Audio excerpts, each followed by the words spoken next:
বাবা ছোটবেলায় মারা গেছে, আমার বাবার কথা মনে নেই। আচ্ছা।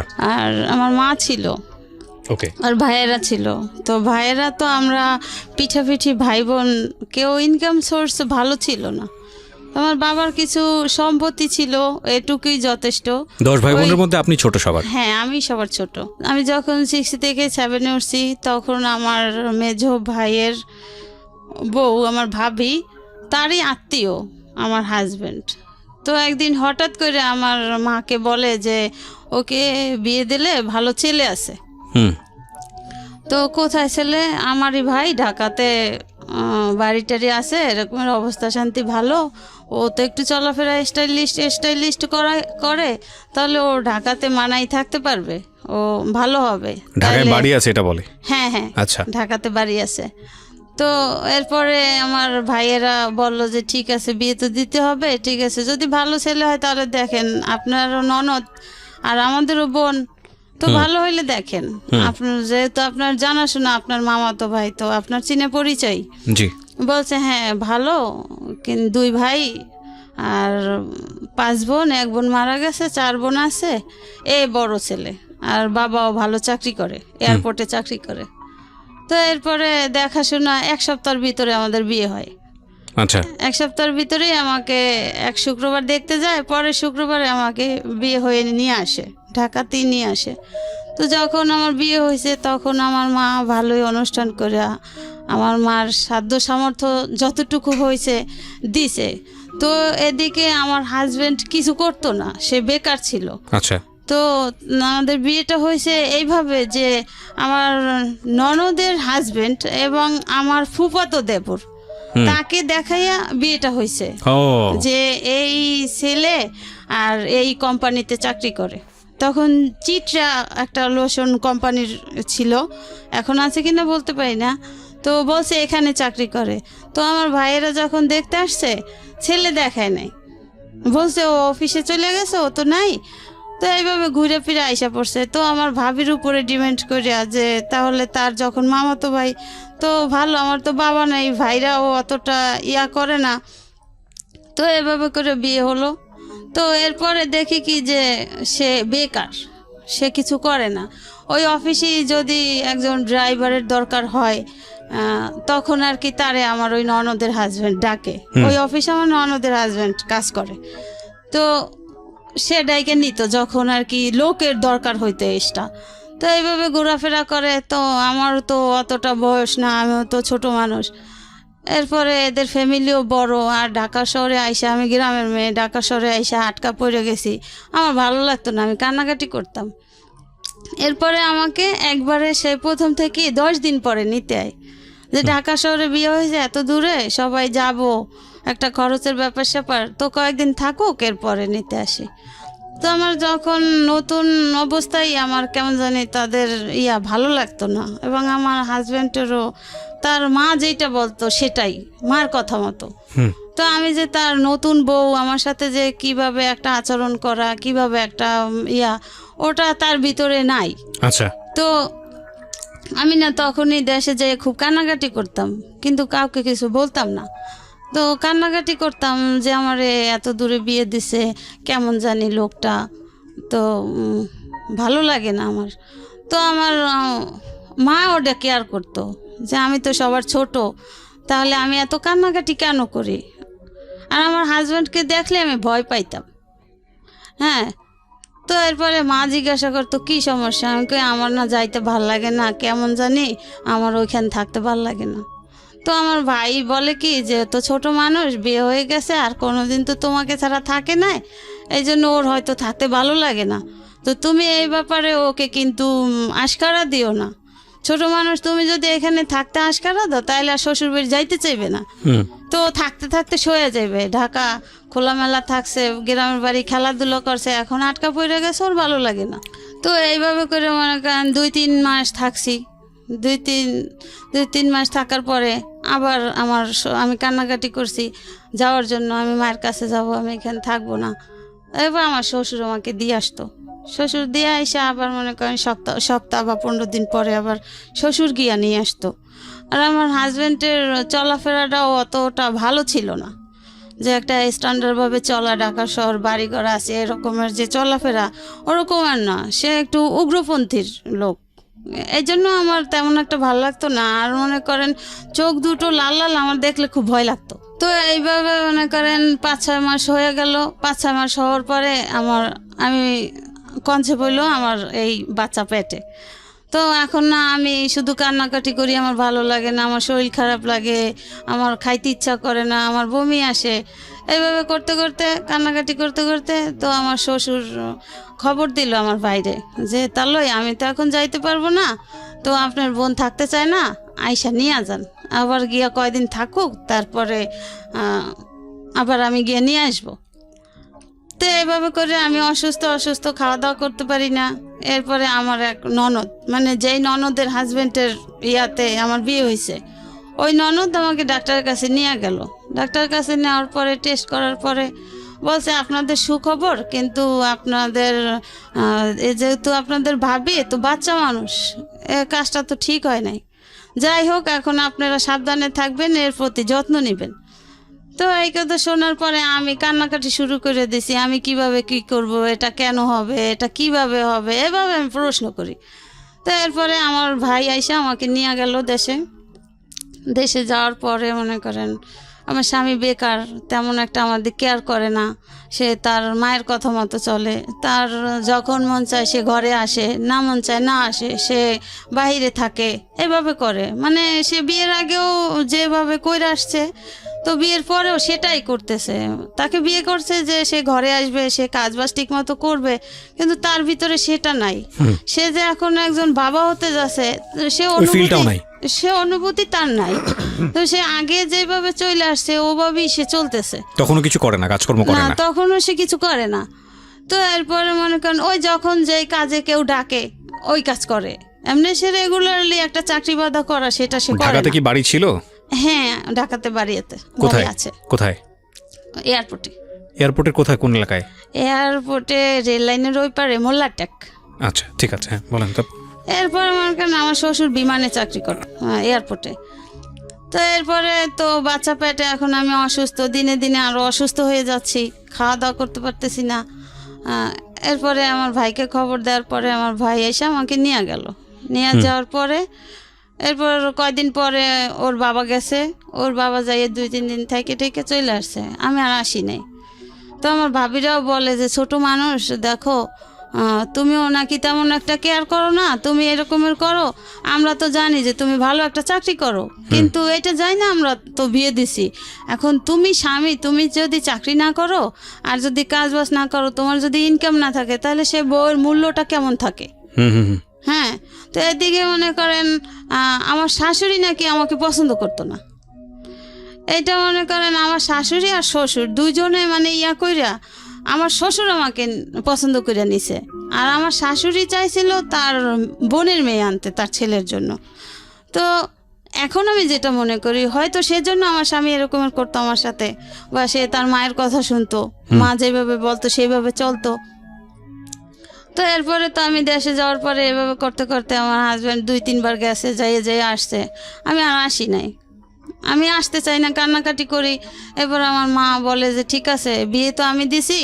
আমার ভাইয়েরাও রাগারাগি করে, কেন যাবে না, কেন যাইতে চাবে না, এরকম রাগারাগি করে।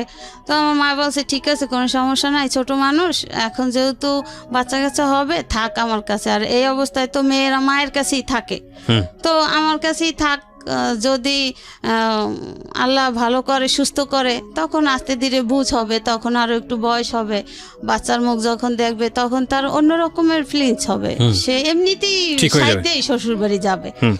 তো এইভাবে করতে করতে মনে করেন আমার ছেলেটা হইলো। এর ভিতরে আমার স্বামী মনে করেন যে যাইতো, কিন্তু আমার জন্য একটা সে লাল সুতাও নিয়ে যাইতো না, সে সম্পূর্ণ তার মায়ের পরামর্শ। যখন যা দরকার হইতো, একটা খাবার জিনিসের দরকার হইলে আমার শ্বশুর সেটা বহন করতো।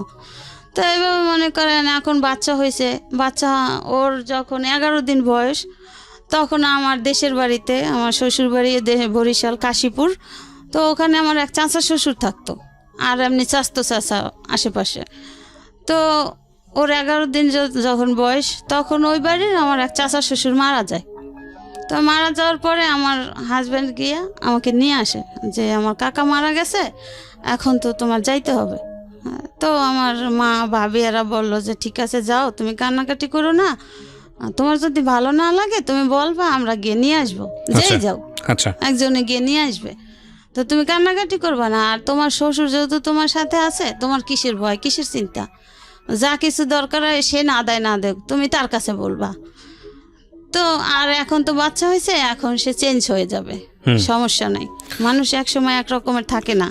তো এরপর মনে করেন সেই চাচা শ্বশুর দেশের বাড়ি গেলাম, যাওয়ার 2-3 দিন পর আমার হাজবেন্ডই নিয়ে আসলো ঢাকাতে। ঢাকাতে নিয়ে আসলো, সেই একই বাচ্চার তখন বয়স কত? মনে করেন 15 দিন হয়েছে। 15 দিন। নাম কি রাখলেন? ওই দিন নাম রাখা হয়েছে ওই সময়? হ্যাঁ, ওর জন্মের সাথে সাথে যখন আমার ভাইয়া ফোন কইরা বলছে, তারপরে ওর বাবা, তা ওর দাদা, ওর চাচাতো দাদা, তারা গেছে, তারাই নাম রাইখাছে। আমার দাদি, আমার শাশুড়ি নাকি ওর দাদি নাম রাখছে তানভীর হোসেন। তানভীর হোসেন, হ্যাঁ। আর আমার আম্মা রাখছে, ওর জন্ম হয়েছে রবিবার, এই জন্য ওর নাম রাখছে রবি। রবি, ঠিক আছে। তো গেল, তারপর আম্মা রাখছে রবি। জি, তারপর এরপরে তো আসলাম, আসার পরে ওই সেই একই অবস্থা। এদিকে আমিও তো মনে করেন ছোট মানুষ, ঘুমাইতে পারি না, আমারও অশান্তি লাগে। আপনার তখন 13-14 বছর বয়স যখন আপনার বিয়ে হয়েছে? হ্যাঁ হ্যাঁ। এখন মনে করেন আমার আর সংসারের কাজও আমার করতে হয়। ওই যে আমার শাশুড়ি যে আমাকে পছন্দ করতো না, ওইটা তো আমি বুঝতাম না যে সে আমাকে পছন্দ করতো না। তা আমাকে আনার পরে আমার শ্বশুর বলছিল যে তো আমার আরও কয়টা মেয়ে, 4টা মেয়ে আছে, আর তুমি একটা মেয়ে, আমার মেয়েদের থেকে তোমার বয়স কম, তুমি হয়তো সম্পর্কে বড় ভাবি, কিন্তু তোমার বয়স কম, আমি সেটা মানি। আপনি ওখানে গিয়ে রান্না বান্না করে ঘর সংসার করতেন? হ্যাঁ। কতজন মানুষের রান্না বান্না করতে হতো ওখানে? মনে করেন আমার 4টা ননদ, হ্যাঁ, তারপর ননদের হাজবেন্ড, তারপরে বড় ননদের 2টা বাচ্চা, সব মিলে কতজন? শ্বশুর শাশুড়ি, আমি, আমার হাজবেন্ড, এই সবগুলো মানুষের রান্না বান্না আপনার করতে হতো? হ্যাঁ, আমার করতে হতো। 13-14 বছর বয়স, খেয়াল করবেন কিন্তু, বাচ্চা আছে একটা কোলে। হ্যাঁ হ্যাঁ, তখন লাকড়ির চুলে রান্না করতে হতো। আচ্ছা। তো আমার জীবনে তো আমি মনে করেন দেশের বাড়ি থাকলেও আমি মায়ের ছোট, আবার ভাবিরা আছে, আমার তো কখনো কাজ করতে হতো না, আমি তো ঘুরতাম আর খাইতাম। জি। এরপরে মনে করেন যে ওই রান্না করতে হইতো, যে ওই যে কাঠের লাকড়ির চুলায় যে ভুসি গাদাইয়া রান্না করে না, যে গুড়ি দিয়া, কাঠের গুড়ি, ওগুলো তো আমি পারতাম না, তো ওগুলো আমার করতে হইতো। আমি কেন রান্না বসাইতাম, আমার 5 ঘন্টা আমার রান্না হইতো না, চুলা জ্বলতো না, আমি চুলা ফুগাইতে ফুগাইতে লাল হয়ে যেতাম। বুঝতে পেরেছি। আপনি গেলেন, তারপর গিয়ে দেখলেন আপনার হাজবেন্ড আগের মতোই? হ্যাঁ হ্যাঁ, আগের মতোই। তো এখন মনে করেন এখন আমার বাচ্চার দুধেও হয় না, এখন বাচ্চার আলগা খাবার খাওয়াইতে হবে। এখন আমার স্বামী তো ইনকাম করে না, কি করবে? এরপরে সব দায়িত্ব আমার শ্বশুরেরই। তো আমার শ্বশুরও মাঝে মাঝে আমার স্বামীকে রাগ করতো যে এখন বাচ্চা কাচ্চা হয়েছে, বিয়ে শাদি করাইছি, এখনো আমি তোরেও পালমো, তোর বউও পালমো, বাচ্চাও পালমো, হ্যাঁ যা তুই ঘর থেকে বের হয়ে যা। এগুলো করতো আমার, হ্যাঁ শ্বশুর বলতো, এগুলো করতো আমার শাশুড়ির উপরে রাগ কইরা, যে তোকে ভালো বানানোর জন্য বিয়ে করছি, তোর মায়ের অ্যাগেনস্টে যাইয়া তোর মা যেটা চাইছে আমি সেটা করতে দেই নাই, তোর ভালোর জন্য, হ্যাঁ, আর তুই এখনো সেইটাই করো।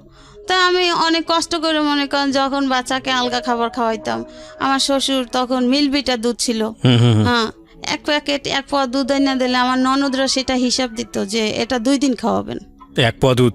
1 পোয়া দুধ ছোট বাচ্চাকে? হ্যাঁ, 2 দিন খাওয়াবেন। 1 পোয়া দুধ বেশি খাওয়ানো লাগে না, সুজি হয়। এরপর মনে করেন আমার স্বামীর কামাই না, সে ওই অবস্থায় চলতেছে যে তার যে একটা বাচ্চা হয়েছে, বাচ্চা চালাইতে হবে, তার ওরকমের কোনো ফিলিংস নাই।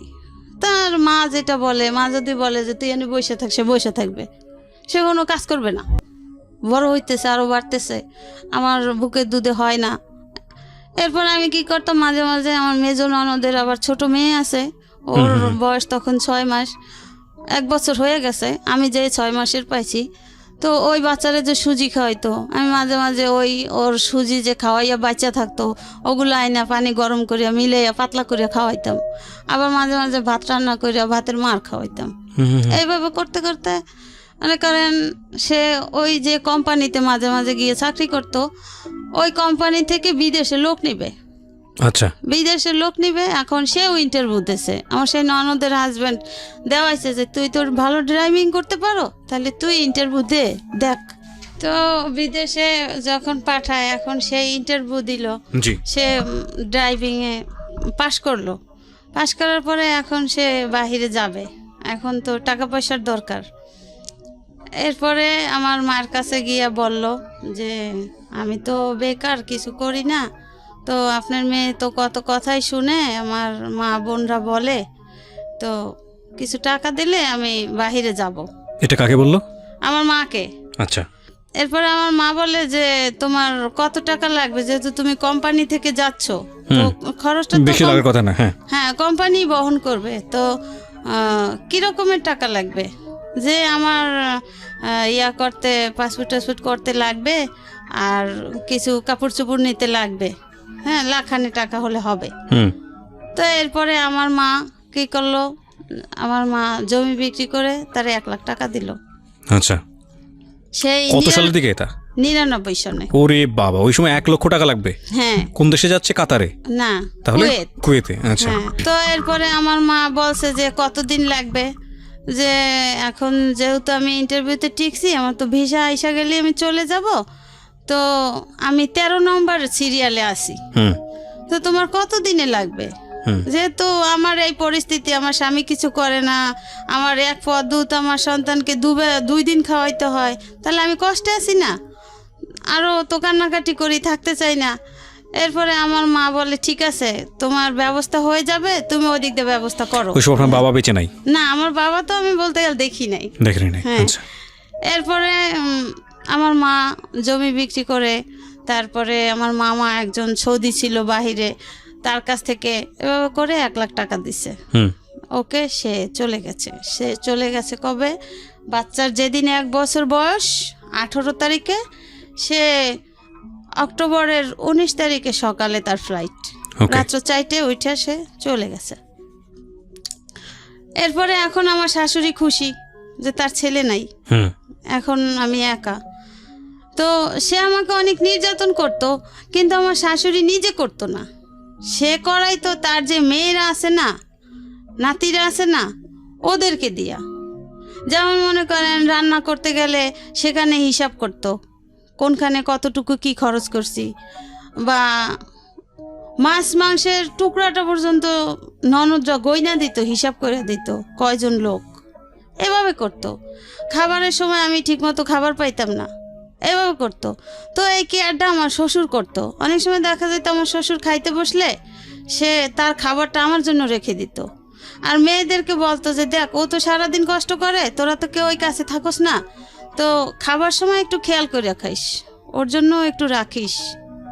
আমি তো জানি যে তোর মা ওরে ভালোবাসে না, তোর মা ওরে কেয়ার করে না।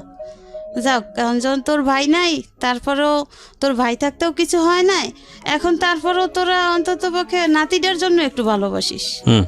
হ্যাঁ, সে তোদের একজন বংশধর, সে তোদের বংশ প্রদীপ, যে এই একটা ছেলে। তো আমার শ্বশুর এভাবে কেয়ার করতো, কিন্তু আমার শাশুড়ির দিনের দিন ওই অত্যাচারের মাত্রাটা বেড়েই যায়, কমে আর না। এরপরে মনে করেন আমার স্বামী গেছে 2-1 মাসে, আর টাকা টুকা পাঠায় নাই, গেল।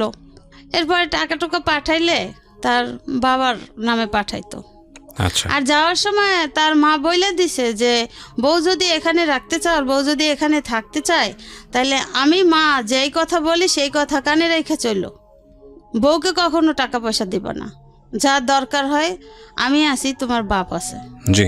হ্যাঁ। তো কিবরিয়া ভাই, আরেকটা কথা, যে বাচ্চা যখন হয়েছে, বাবা তো সন্তানকে কিছু দিতে পারে। তো প্রথম ঈদ বাচ্চা হওয়ার পরে তো আমি বলি কি যে তোমার ছেলে, তুমি কি কিছু দিবা না ছেলেকে? ঈদ আসছে, এখন কিছু বলে না, কিছু না বলে তো আমি তো তারে জ্বালাই রয়েছি যে কালকে ঈদ, তুমি আমার ছেলের জন্য কিছু আনলা না যে, কেন? এখন আমাকে বলে কি, একটা নিঃশ্বাস ফেলায় বলে যে তুমি যা বলো, আমি যদি তোমার ছেলেকে কিছু আইনা দিই, তা ঘরে অশান্তি হবে, শান্তি হবে না। আমি তো অশান্তিতে আছি, আমার আর শান্তি কোথায়? তোমার সন্তানকে তুমি দিলে অশান্তি হবে, এটা কেমন কথা? এটা কি মানে বিদেশে যাওয়ার পরে? বিদেশে যাওয়ার আগে। আচ্ছা, যাওয়ার আগে। এরপরে সে একটা জামা নিয়ে আসছে, ওখানে কাছে মার্কেট, সন্ধ্যার পরে একটা জামা নিয়ে আসছে, যেমন কালকে সকালে আজকে সন্ধ্যার পরে একটা জামা নিয়ে আসছে। তারও মন চায় যে তার সন্তানকে একটু কিছু দেখ, কিন্তু মায়ের ভয়ে দিতে পারতেছে না। আচ্ছা। এখন ওই শার্টটা কিনে নিয়ে আসার পরে আমার শাশুড়ি দেখেই আয়না তার মায়ের হাতে দিছে, আম্মা আমি এইটা আনছি ওর জন্য, আমার ছেলের জন্য। তুই টাকা কোথায় পাইছো? তুই যে কাজ করো না, তুই টাকা কোথায় পাইছো?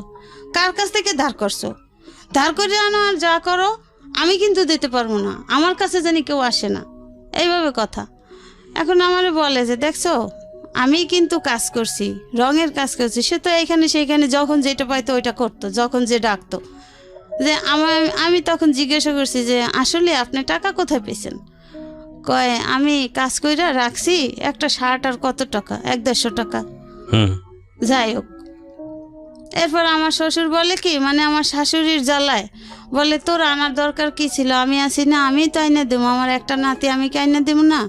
আমি তো আইনা দেবো, আমি তো আইনা দিছি, তোর আনার দরকার কি? তুই আইনা এখন বউরে এত কথা কেন শুনো? হ্যাঁ, সে আর কিছু বলে নাই। সে আমাকে বলে দেখো এই আমার মায়ের কথাগুলো তোমার জন্য শুনছি, তুমি চিল্লাচিল্লি করছো বিদে আমি শার্টটা আইনা দিছি, দেখছো যে আমি শার্টটা আইনা, আমার সন্তান, আমি শার্টটা আইনা দিয়ে আমার কত অপরাধ হয়েছে। তো কিবরিয়া ভাই, এই যে বিয়ের যে 2-3 বছর হয়ে গেছে বা যতদিনই হোক বয়স, আমার স্বামী কিন্তু আমাকে একটা সুতাও কিনে দিত না। হ্যাঁ, এরপরে তো গেছে, এখন তার ভিসা আসছে, সে গেছে বাইরে, সে কখনো আমাকে টাকা দিত না। তার মা যদি বলতো যে হ্যাঁ টাকা লাগবে, টাকা দাও, তাহলে টাকা দিত তার বাবার কাছে। তার বাবা আইনা তার মাকে দিত, তার মা যখন যা লাগতো যেতটুকু পরিমাণ তার কমে সময়টা ওভার করে কিনা দিত, এইভাবে চলতো। আর ওর দাদা মনে করেন মাঝে মাঝে চুপি চুপি দুধ টুধ আইনা দিত, তাদের দেখাইয়া দিত। সে বুঝতো যে এতে তো হয় না, যেভাবে আমার স্ত্রী মেয়েরা হিসাব করে, তো ও কোথায় যাবে, তো সে আইনা দিত। এভাবে করে মনে করেন ছেলে আস্তে আস্তে বড় হইল। সেই যে 99-তে গেছে অক্টোবরের 19 তারিখে, সে 3 সালে আসছে। 3 সালে আসছে, সে ওইখানে গেছে আপনার ক্যাপিটিসিটি কোম্পানিতে। তো বেতন টেতন যা পাইতো সে নিজে চলতো, আর কিছু কিছু পাঠাইতো বাবার কাছে। আমার কোনো অ্যাকাউন্ট ছিল না, সে আজও পর্যন্ত কোনো অ্যাকাউন্ট আমার নামে করে নাই কখনো। তো ওই টাকা মায়ের কাছে পাঠাইতো। এদিকে মনে করেন আমার বাচ্চার বয়স 5-6 বছর হয়ে গেছে। সে ওই যে 3 সালে গেছে আর আসে নাই। 3 সালে গেছে, 3 সালে যখন আসছে, আসার পরে মনে করেন সে যেদিন আসছে তখন তো বাচ্চা ছোট, 2-2.5 বছরের। তখন ওই ওর ফুফাতো ভাই বোন ওর বাবাকে মামা ডাকতো, ও মামা ডাকতো। ওর যে বাবা, ও তো আর সেটা বুঝতো না। ওরে বললো ওই যে সবাই মামা ডাকে, ওই যে আপুরা ভাইয়ারা মামা ডাকে, আমারও মামা। ঠিক আছে, তুমি যদি মামা ডাকে ভালো মনে করো ডাকো, যখন বুঝবা তখন বাবা ডাকবা। এরপরে কি স্যার, আমার স্বামী 3 সালে আসরে আজানের পরে আসছে, সন্ধ্যার আগে আগে, মানে বিদেশ থেকে। হ্যাঁ। কত বছর পরে? ওই যে 99-তে গেছে, 4 বছর পর, আর 3 সালে আসছে। তো আসার পর ওই 3 সালে আর কি বাড়ি করতেছে। আমার স্বামীরও কিছু টাকা হয়েছে, আমার দেবরও বাহি থাকে, তারও টাকা আছে। আবার আমার শ্বশুর 2000 সালে পেনশন পাইছে। এই টাকা টাকা মিলাইয়া এখন বাড়ি করতেছে, যে ব্যাংকে থাকলে তো খরচ হইবে আস্তে আস্তে, তার সাথে বাড়ি করলে এটার ইনকাম দিয়েই চলা যাবে। তো এইভাবে 3 বাপুতে মিলে জিলা বাড়ি করতেছে। তখন ওর বাবা এসে 3 তলার ছাদ দিছে। তো যেদিন ভাই আসছে সেদিন সারা রাত্র আমার শাশুড়ি আমার স্বামীর আমার কাছে আসতে দেয় নাই, সে ছাদে রাখছে। বাড়ির কাজ চলতেছে, রড পাহারা দিতে, রড চুরি হয়ে যায় এই জন্য। তা আমি তো ছেলে নিয়ে ঘুম, আমি আর বুঝতাম না যে আমার শাশুড়ি যে আগেও চায় না যে আমাদের স্বামী স্ত্রীর মিল থাকুক বা আমরা ভালো একটা হ্যাপি জীবন যাপন করি, ওটা সে কখনো চায় নাই। ওই যে তার স্বামীর সাথে সে বলছে যে আমি শান্তিতে থাকতে দেব না, সে তার জিতটাই বহল। তা আমার তো অত দূর বোঝার মতো বয়স হয় নাই, আমার তো অত দূর বোঝার ক্ষমতা নেই। তো এরপরে আমার যাক ভালো কথা, আমার শাশুড়ি যেটা বলে ওতেই আমি খুশি। কিন্তু এদিকে মনে করেন এত বড় সংসারে সম্পূর্ণ কাজ আমার করতে হয়। এর ভিতরে আমার শ্বশুর আমাকে হেল্প করে, মাঝে মাঝে সে থালাবাটি ধুইয়া দেয়, সে একটা কাজ কইরা দেয়। ঘরে দেখলো ময়লা, সে নিজে ঝাড়ু দিয়ে দেয়। এইভাবে আমার শ্বশুর মারা গেছে, সে নাই। এরপরে মনে করেন আসলো, এখন রাতটা তো ওভাবে গেল, সে সারা রাত্র নিয়ে মা ভাই বোন মা সবাই গল্প করলো। আমি তো রাতের বেলা উঠে উঠে কিছুক্ষণ পর পর দেখি সে এখনো রুমে আসে নাই। ঠিক আছে, সে তার মায়ের সাথে গল্প করে করুক, আমি আমার ছেলে নিয়ে ঘুমায় আছি। তো এরপরে এখন দেখা যায় কি যে ওই দিনের বেলাও যে মনে করেন আমার হাজবেন্ড আমার কাছে আসলে যে তার একটা ভালো লাগা, ওই জিনিসটা আমার শাশুড়ি সহ্য হয় না। তখনই সে ডাকাডাকি শুরু করে দেয়, হ্যাঁ এই কাজটা কর, ওই কাজটা কর, বোর কোনো কাজ নাই, রুমে যাইয়ে ঢুকছো, এই করছো সেই করছো। তো একদিন মনে করেন বিকালবেলা আমার নিজে কানে আমি শুনে ফেলাইছি, আমার শ্বশুর আমার শাশুড়িকে বলে যে আচ্ছা তুমি কি এরকমের বয়সের ছিলে না? তুমি ছেলেটা এত 2-3 বছর পর বিদেশ থেকে আসছে, তুমি সারা রাত্র নিয়ে রাখলা ছাদে, এরপরে এখন একটু বউর কাছে আসতে দাও না, কথা বলতে দাও না, এটা কেমন? তোমার কি এই বয়সটা ছিল না? আপনার হাজবেন্ডই বা শুনতো কেন ওনার মার কথা? মা যা বলতো সেটাই শুনতো সবসময়? মা যেটা বলতো সেটাই শুনতো, আর সে তার খালাতো বোনকে পছন্দ করতো। ও আচ্ছা আচ্ছা, ঠিক আছে। এখন মা বলতো যে ওই মেয়েই তোর জন্য আনবো, ওই মেয়েই তোর জন্য আনবো, যেভাবে এরে তারাই দিব, এরে রাখবো না। ও ওকে। হ্যাঁ, এটা তোর বাপের পছন্দ, আমার পছন্দতে আমি তোরে বিয়া দিব, আমি ওই মেয়েই আনবো, আমার বোনের মেয়েই আনবো তোর জন্য। তো এইভাবে এই জন্য এইটা মনে করেন কিবরিয়া ভাই আমি অনেক পরে জানতে পারছি। ওকে। ওই যেই মেয়ে পছন্দ করতো ওই মেয়ের কাছ থেকে। ঠিক আছে, তারপর কি হলো? শ্বশুর বলল মনে করেন দিনের বেলা সে এরকমের করতো। এরপরে সে মায়ের সাথে রাগ কইরা আমার দেশের বাড়ি চলে যায়, আমাদের বাড়িতে। মায়ের সাথে ঝগড়াঝাটি কইরা যে আমার মা কেন এমন করে, আমি এত বছর পর বিদেশ থেকে আসছি, আমার মা তো আমার বউয়ের সাথে মিশতেই দেয় না, কারণটা কি? আর সে আমি আমার বউয়ের পাশে বসলো আমার মায়ের জ্বালা হয়ে যায়, কেন এমন কেন করে? এই সে রাগ করিয়া আমার মায়ের কাছে গেছে, যাইয়ে বলছে যে আম্মা এই ব্যাপার, আমি রাগ করে আসছি।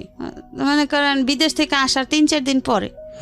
এরপরে সে সপ্তাহখানে আমাদের ওইখানে থাকছে, থাকার পরে সে আসছে তার মামাতো বোনের কাছে মোহাম্মদপুরে, এই মোহাম্মদপুরেই শ্যামলী বাড়ি আছে। তো ওখানে আসছে, আসার পরে আমার এই মামাতো ননদের কাছে নালিশ করছে যে এই ঘটনা আমার আম্মা এই করে। তো আমার এই ননদের হাজব্যান্ডরে নিয়ে বাসায় আসছে, বাসায় আসার পরে আমার ননদের হাজব্যান্ড জিজ্ঞাসা করে যে ফুপা মা আপনি এরকমের কেন করেন?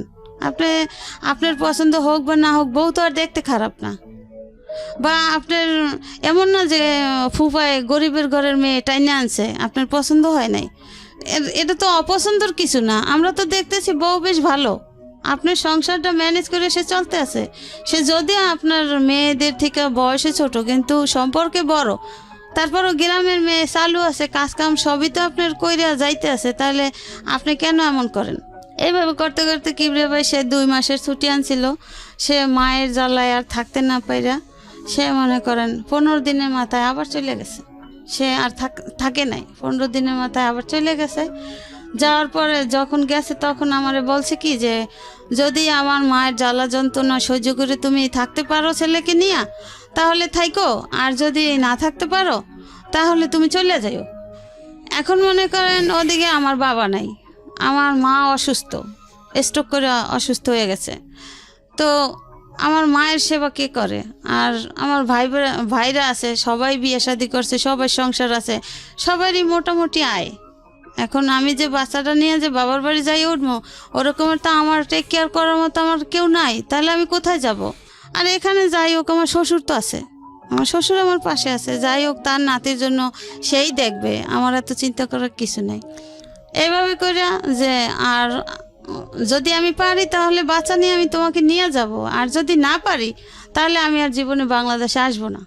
এই কথা সে আমাকে বইলা গেছে। বিদেশে টাকা ইনকাম করতেছে, তো কেন সে প্রাইমারিতে পড়বে? তাকে একটু ভালো স্কুলে ভর্তি করা যায় না? আমি আমার ছেলেকে ভালো স্কুলে ভর্তি করব, আমি প্রাইমারিতে দেব না।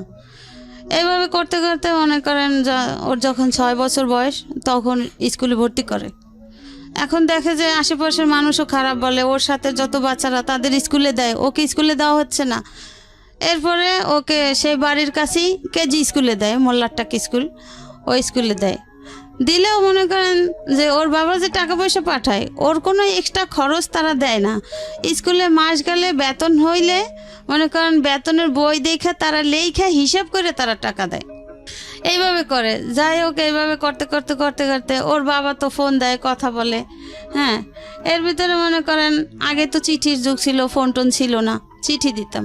তো ওই চিঠি দিলে তাদের কাছে চিঠি আসলে ওই চিঠি তারা পড়তো, তারপর আমাকে দিত যে চিঠিতে ছেলে কি লেখছে, আবার টাকা টোকা দিছে কিনা। এভাবে তারা পয়রা চিঠি দেখা তারপর আমাকে দিত। যদি প্রয়োজন মনে করতো যে হ্যাঁ চিঠিটা দিব, তার স্বামী দিছে, তাহলে দিত। আর যদি প্রয়োজন না মনে করতো তাহলে তারা আমাকে বলতো না যে চিঠি আসছে। তো আবার নেক্সট টাইমে যদি 1 মাস 2 মাস পর আবার চিঠি দিত, তখন চিঠিতে বলতো যে তোমাকে আমি গত মাসে চিঠি দিলাম, তুমি তো চিঠি রিপ্লাই করলে না কেন? তা আমি তো জানতাম না। আমি আবার চিঠি দিলে তখন বলতাম যে আমি তো কোনো চিঠি পাই নাই, আমি তোমার চিঠির জবাব কিভাবে দিব? তো এইভাবে করতে করতে আমাদের ঘরেও ফোন আসছে, ল্যান্ডফোন। তো ল্যান্ডফোনে কিবরিয়া ভাই এরা করতো কি যে আর এক রুমে আর একটা ফোন লাগাইতো। ও মানে আরিপাত্ত। হ্যাঁ, ফোন লাগাইতো। তো আমি না লজ্জায় কিছু বলতাম না। তো কেমন জানি ওই যে আমাদের ঘরেরই বাচ্চারা হইচই করতো, ওই শব্দ পাইতাম। তা আমি বলতাম কি, আচ্ছা আপনি তো, আমি আপনি করে বলতাম, তো আপনি তো বিদেশে গেছেন সেই কত বছর হয়েছে আর আসেন না, তাহলে কি আপনি ওখানে বিয়ে টিয়ে করছেন নাকি? এই যে বাচ্চাদের হইচই শোনা যায়, তাহলে ওখানে আপনার বাচ্চারা আছে চেঁচামেচি করতেছে। তা হাইসে দিত, বলতো যা পাগল কি বলো? আমাকে হ্যাঁ এই যে বাচ্চাদের শব্দ হয়। না হয়তো তোমার ওখানে হয়তো ওরা মানে বাচ্চা শব্দটা আপনার ফোনে চলে আসতো, পাস হইতো ওই যে পাশ থেকে আরিপাত্ত। পাশে হ্যাঁ বুঝতে পেরেছি। তো এর ভিতরে একদিন আমি আর ওইটা বুঝতাম না, ওই বাচ্চাদের চেঁচামেচি ওইটাই শুনতাম, তারে প্রশ্ন করতাম, আমি আর কিছু বলতাম না। এরপরে আমার এক ভাগ্নি বলে যে মামি তুমি মামার সাথে কি বলো, আমার আম্মু খালামণিরা সব শোনে। কোথায় শোনে? কেন? ওই যে ওই রুমে ফোন আছে না, মামা ফোন দিলে আম্মু খালামণি আমরা সবাই শুনি তুমি কি বলো। ও ইটস ভেরি ব্যাড। তো এইভাবে করতো। তো এই কথা আমি শোনার পরে আমি আর কিছু বলতাম না। আবার ওই মেয়ে বলছে কি মামি আম্মুকে বলো না, তাহলে আমাকে মাইর দিবে। ঠিক আছে, বাচ্চা মানুষ বলছে, আমি তো জানতে পারলাম কথাটা। তো এরপরে ফোন দিলে আমি না কিছু বলতাম না, চুপ করে দাঁড়াই থাকতাম। তো বলতে কি ব্যাপার, কিছু কথা বলছো না যে? আমি বলছি কি বলবো আপনিই বলেন, আমি শুনি, আমার কিছু বলার নাই। তো এইভাবে করতে করতে হয়তো বা সে বুঝতে পারছে যে হয়তো কোনো সমস্যা, যে কোনো কথার জবাব দেয় না। সে বলে আমাকে বলতে, তার কিছু বলার নাই। আমি ওই যতদিন চিঠি দিতাম ওই চিঠিতে বলতাম, কিছু কিছু বলতাম যে এই সমস্যা, সব সময় তো মানুষ একরকমের থাকে না, তো চেঞ্জ হওয়া তো দরকার, ছেলের দিক তো কেয়ার করা উচিত। আমি আর কত কথা শুনবো? আমি আর তোমার ঘরের কাজের লোকের মতো কাজ আমি কতদিন করব? আমি তো তোমার স্ত্রী, আমার তো একটা সম্মান আছে, আর তোমার বাড়ি আছে, ঘর আছে, টাকা আছে, পয়সা আছে, আমি কেন এমন থাকবো? আমাকে তো তোমার এইভাবে রাখা উচিত না। আমি চিঠিতে এইভাবে বলতাম, কিন্তু ফোনে আর কিছু বলতাম না। এরপরে যখন মোবাইলের যুগ আসলো, সে তো আর বাংলাদেশে আসে না। তো তার বাবা সবসময় বলতো যে তুমি আসো না কেন, আসো, বিয়ে শাদি কইরা গেছো, একটা বাচ্চা আছে, বাচ্চাও তো দেখার দরকার আছে, বা বউ রাইখা গেছো, এভাবে কি মানুষ বিদেশে থাকে? হ্যাঁ আসো, আইসা বেড়াই যাও, ঘুরে যাও, ছেলেকে দেখা যাও। হ্যাঁ এইভাবে বলতো। আর আমার শাশুড়ি ফোনে কথা বললে বলতো কি তুই বাংলাদেশে আসবি না, তোর ওখানে কি কোনো কিছুর অভাব আছে? তুই বাংলাদেশে এসে কি করবি? তোর বাংলাদেশে আসার দরকার নাই, তোর বউ বাচ্চা ভালো আছে, আমি আছি না, তোর বাপে আছে না, তোর আসার দরকার নেই।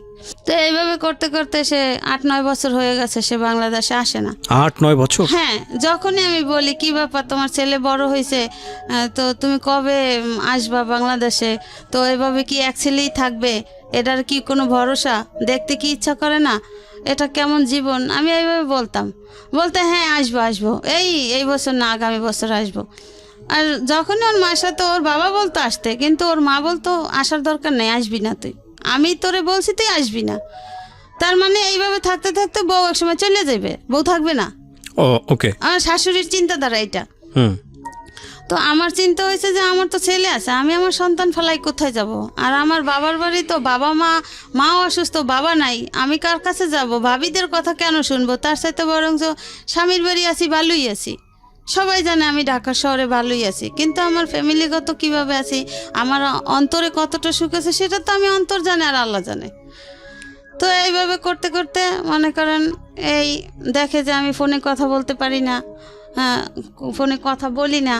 এরপরে সে আমাকে একটা মোবাইল দিবে, মোবাইলের যুগ যখন আসছে। এরপরে এখন ওর মা বলে কি যে না মোবাইল দিবি না, তুই মোবাইল দিবি আর তুই ওই ফোনে টাকা খরচ করে বললাগে হারা রাত দিন কথা বলবি, বললাগে কথা বলার দরকার নেই। কি কথা বলবি? ফোনে কথা বলো না। তখন সে বলে কি যে ও তো ফোনে কোনো কথাই বলে না, তাই আমি কি করবো? ওর সাথে তো আমার কথা বলতে ইচ্ছা করে, আমার ছেলের সাথে তো আমার কথা বলতে ইচ্ছা করে।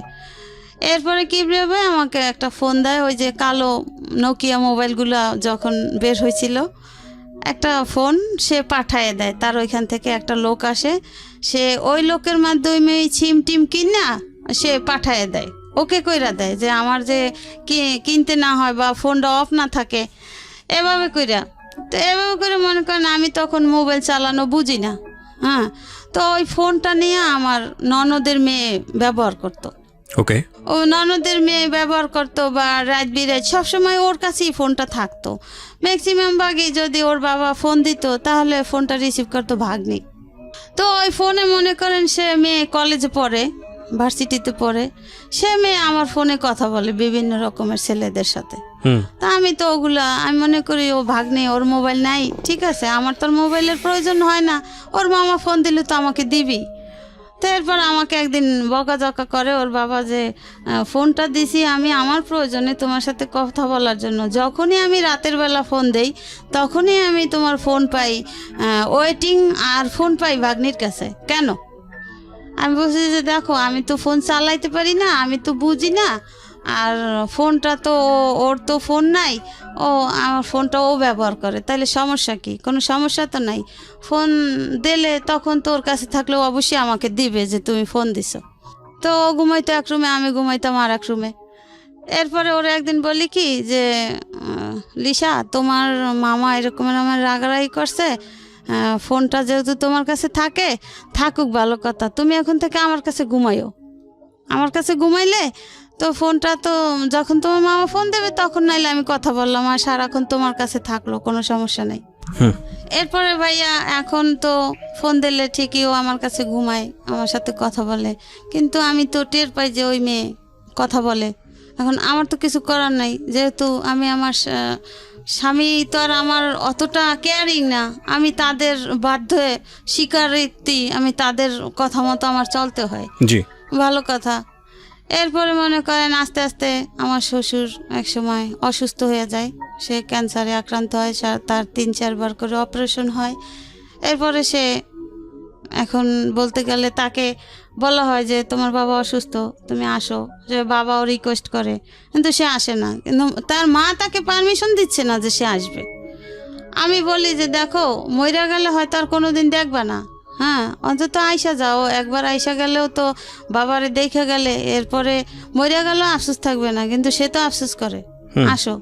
এদিকে ছেলেও মনে করেন 5 পাস করিয়া ফেলাইছে, 6-এ পড়ে। ওরে বাবা, সে তো বাবাকে দেখতে চায়। হ্যাঁ, ছেলে তো মনে করেন ওই যে 2.5 বছর রাইখা গেছে ছেলে 3 সালে, ওই যে মা এরকম করছে দেখে 15 দিন থাইকা চলে গেছে, তখন তো বইলে গেছে আমি আর আসবো না, যদি পারি নিয়ে যাবো বউ বাচ্চা, না তার আসবো না। হ্যাঁ, এই অবস্থা। ঠিক আছে, ভালো কথা। এখন তারে ফোনের পর ফোন করা হয়, সে আসে না, না আসাতে আমাকে বলে কি যে এই তো আমি আগামী মাসের 15 তারিখ আসতেছি। আমি তো মহা খুশি, সবাই খুশি, আসতেছে, ভালো কথা। সে আসে না আসাতে ওদিন লাস্ট ডেট মনে করেন ডিসেম্বর মাসে, 11 সালের ডিসেম্বর মাস, তো আসার কথা, আসে নাই। এরপরে ওরে তার এক রুমের এক লোকের নাম্বার ছিল আমার কাছে, তার নাম্বার না পাইলে আমি ওই লোকের নাম্বারে কল দিতাম যে সে কোথায় আছে, কেন ফোন ধরে না, কেন ফোন দেয় না, টাকা পয়সা ঠিকমতো দেয় না, ছেলের বেতন দিতে হবে, এভাবে করে ওই লোকের মাধ্যমে মাঝে মাঝে যোগাযোগ করা হইতো। তো এখন হ্যাঁ ওর বাবার ফোনে ফোন দিতে আসি, কিন্তু ফোন বন্ধ। কি ব্যাপার? তাহলে সে আসার কথা বললো, সে কি কোনো পথে ঘাটে অ্যাক্সিডেন্ট হলো না কি হলো, একটা টেনশন না, যে তারিখ দেওয়া যে এই তারিখই সে আসতেছে। এরপরে সে আসতেছে না। এখন আমার ননদের হাজবেন্ড বলে কি যে আপনার কাছে কি অন্য কারোর নাম্বার আছে?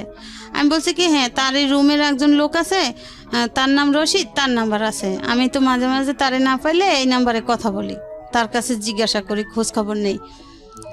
এরপরে ঠিক আছে নাম্বারটা দেন, এই নাম্বারটা দিলাম সেই 12 সালে ফেব্রুয়ারি মাসে। আচ্ছা। সে এরপর আমার ননদের হাজব্যান্ড ফোন দিল ওই লোকের কাছে ফোন দিল। তখন আমার হাজব্যান্ড রুমেই আছে, একই রুমে আছে, ওই যে সে আসার কথা তারিখ দিছে, সে আসে নাই, তো না আসাতে এখন বকাঝকা করবে না, রাগ করবে না, এই জন্য সে আর ফোন ধরে নাই। ফোন না ধরাতে আমার ওই ননদের হাজব্যান্ড তো বললো কি যে ওকে বললেন যে ওর বাবা মারা গেছে, ওর আর আসতে হবে না, ও যখন খুশি তখন জানি বাংলাদেশে আসে। ওকে। হ্যাঁ, এই কথা বলার পরে সে চিৎকার দিয়ে উঠছে যে সত্যি আমার বাবা মারা গেছে। এখন আমিও তো পাশে, তখন আমি বলি কি ওই শোনেন না, আপনার ভাই কিন্তু কাঁদতে আছে, অবশ্যই আপনার ভাই রুমে আছে। ওই লোকের জিজ্ঞাসা করে, রশিদ ভাই আপনার কাছে কি ও আছে, মনির আছে? বলে হ্যাঁ আছে। আপনি না বললেন যে নাই? বলে এই যে মাত্র রুমে ঢুকছে, আপনি কথা বলতেছেন, এই কথা শুনে এসে রুমে ঢুকেই চিৎকার দিছে। বলে ঠিক আছে, ওকে বলেন, শান্ত হইতে বলেন যে ওর বাবা এখনও মুমূর্ষু অবস্থায় আছে, হয়তো বা ওর জন্য পরাণরা অপেক্ষা করে, ওকে 2-1 দিনের ভিতর পাঠাই দেন। এরপরে মনে করেন তাকে ওই লোকটা তার টাকা টোকা দিয়া তাকে পাঠাই দিল। সে ফেব্রুয়ারি মাসে 17 তারিখ আসলো বাংলাদেশে 12 সালে। সে যে 3 সালে গেছে আর 12 সালে আসছে আইসা দেখছে তার বাবা খুবই মুমূর্ষু, মানে ক্যান্সার রোগী। তো 17 তারিখ আসলো, তা মার্চ মাসে 3 তারিখ তার বাবা মারা গেল।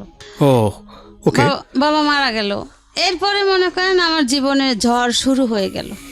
যে এখন আমার ননদরা আমাকে বলে যে তুই তো এতদিন তোর শ্বশুরের আন্ডারে ছিলি, তোর শ্বশুর তোরে দেখছে, তোর শ্বশুর তোরে কেয়ার করছে, এখন তোরে কে দেখবে, এখন তুই কার কাছে থাকবি? এখন এইখানে তোর স্বামীরও কিছু নাই, তোর শ্বশুরেরও কিছু নাই, এখন তুই চলে যা, তুই এই বাড়ি থেকে বের হয়ে যা। এরপরে মনে করেন আমার স্বামী আমার পক্ষে আছে কিছুদিন। এরপরে তারা কি করলো, বলে কি যে তোর বউয়ের সাথে বিভিন্ন ছেলেদের সাথে সম্পর্ক আছে, তো মোবাইলে অনেক কথা বলে। তাই এখন আমি বলি কি যে আমি তো সহজে কারোর সাথে কথা বলি না, আর এই ফোন দিয়ে তো আপনার মেয়েরা, আপনার নাতি কথা বলতো, আমি তোর কথা বলতাম না। ঠিক আছে, খুঁজে বের করেন যে আমার সাথে কার সাথে সম্পর্ক আর আমি কোথায় যাই। আমার ছেলে যে কিবরিয়া ভাই স্কুলে যাইতো, আমি কিন্তু স্কুলে যাইতাম না, কেন আমি মনে করেন সবসময় একটু পর্দায় থাকার চেষ্টা করতাম, আর আমি 5 ওয়াক্ত নামাজ পড়তাম, আমি সহজে বাইরে বের হইতাম না। যে আমার স্বামী নাই, আমার একজনে একটা কথা বলতেই পারে, একজনে একটা কথা বলে ফেলাইতে পারে, যেহেতু আমার ঘরের পরিস্থিতি ভালো না, আমার ঘরের মানুষই আমার পছন্দ করে না, ভালোবাসে না, তাহলে আমার তো সেইভাবে চলতে হবে। এইভাবে করতে করতে এখন মনে করেন আমার স্বামীরে এমনভাবে করে লইছে। হ্যাঁ, এরপরে আমার স্বামী বলে কি ঠিক আছে মা, অনেক বছর তো একত্র ছিল, এখন তাইলে একটা কাজ করেন, ওরে আমার ছেলে নিয়ে একটা আলাদা রুম ছাইরা দেন, আমি যতটুকু পারবো দেবো, যেমনি পারে ও চলবে ছেলে নিয়ে। এখন আমার শাশুড়ির কথা হচ্ছে যে না, আমি তো রাখবো না, আমি তো আগেই তোকে বলছি।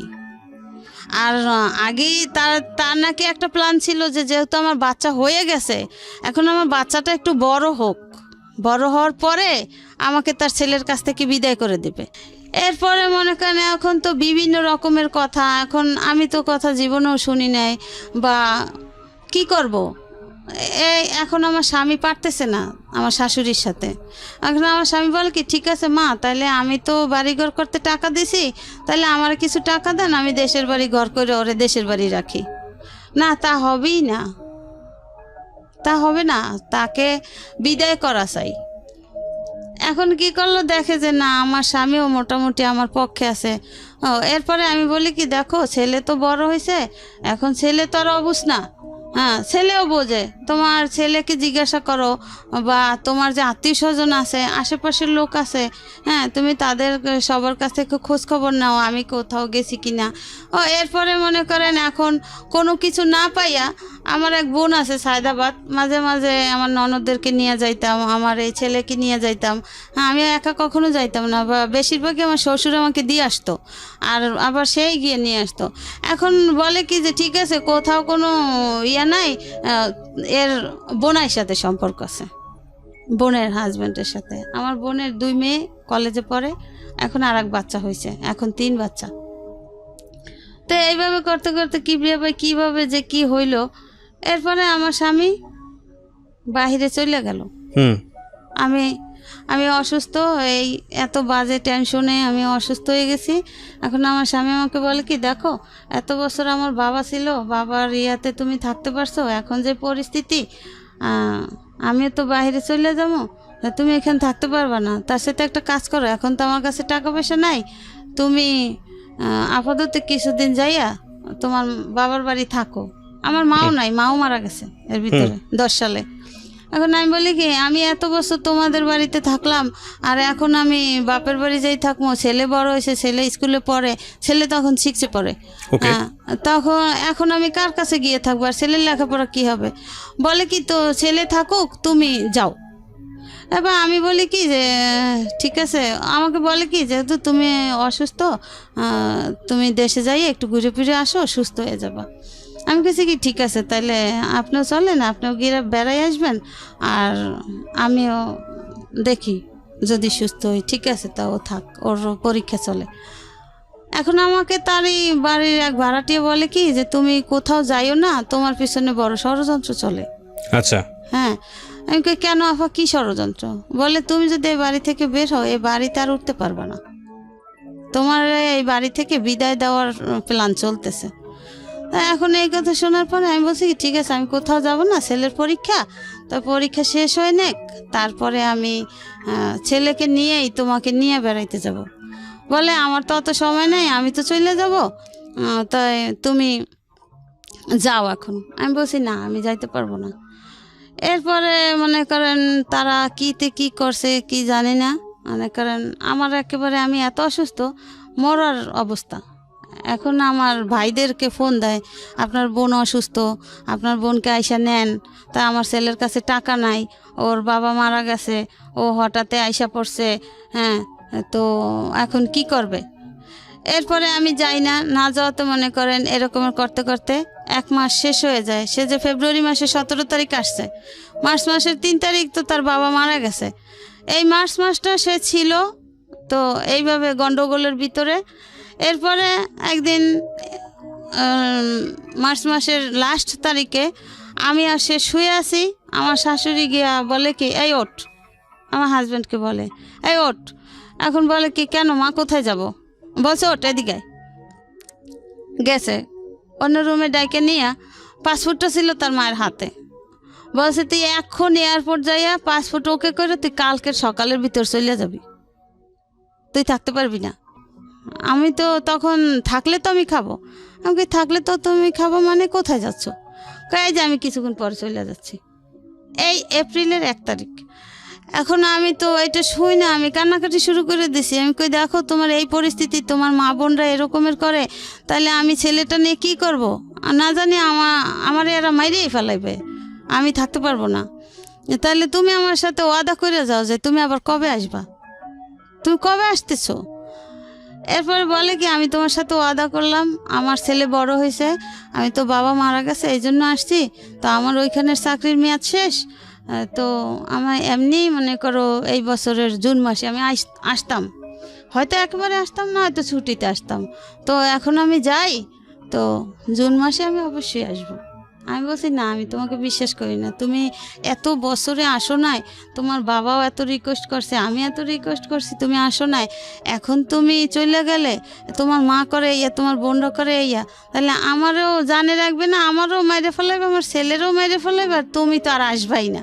এরপর আমার হাতে হাত দিয়ে বলে কি না, আমি তোমার সাথে ওয়াদা করছি, আমার ছেলে বড় হয়েছে, আমার ছেলের জন্য আমাকে আসতে হবে, আমি চলে আসব, আমি আমার ডেট শেষ জুন মাসে, আমি জুন মাসে ঠিক চলে আসবো। আমি বলছি ঠিক তো?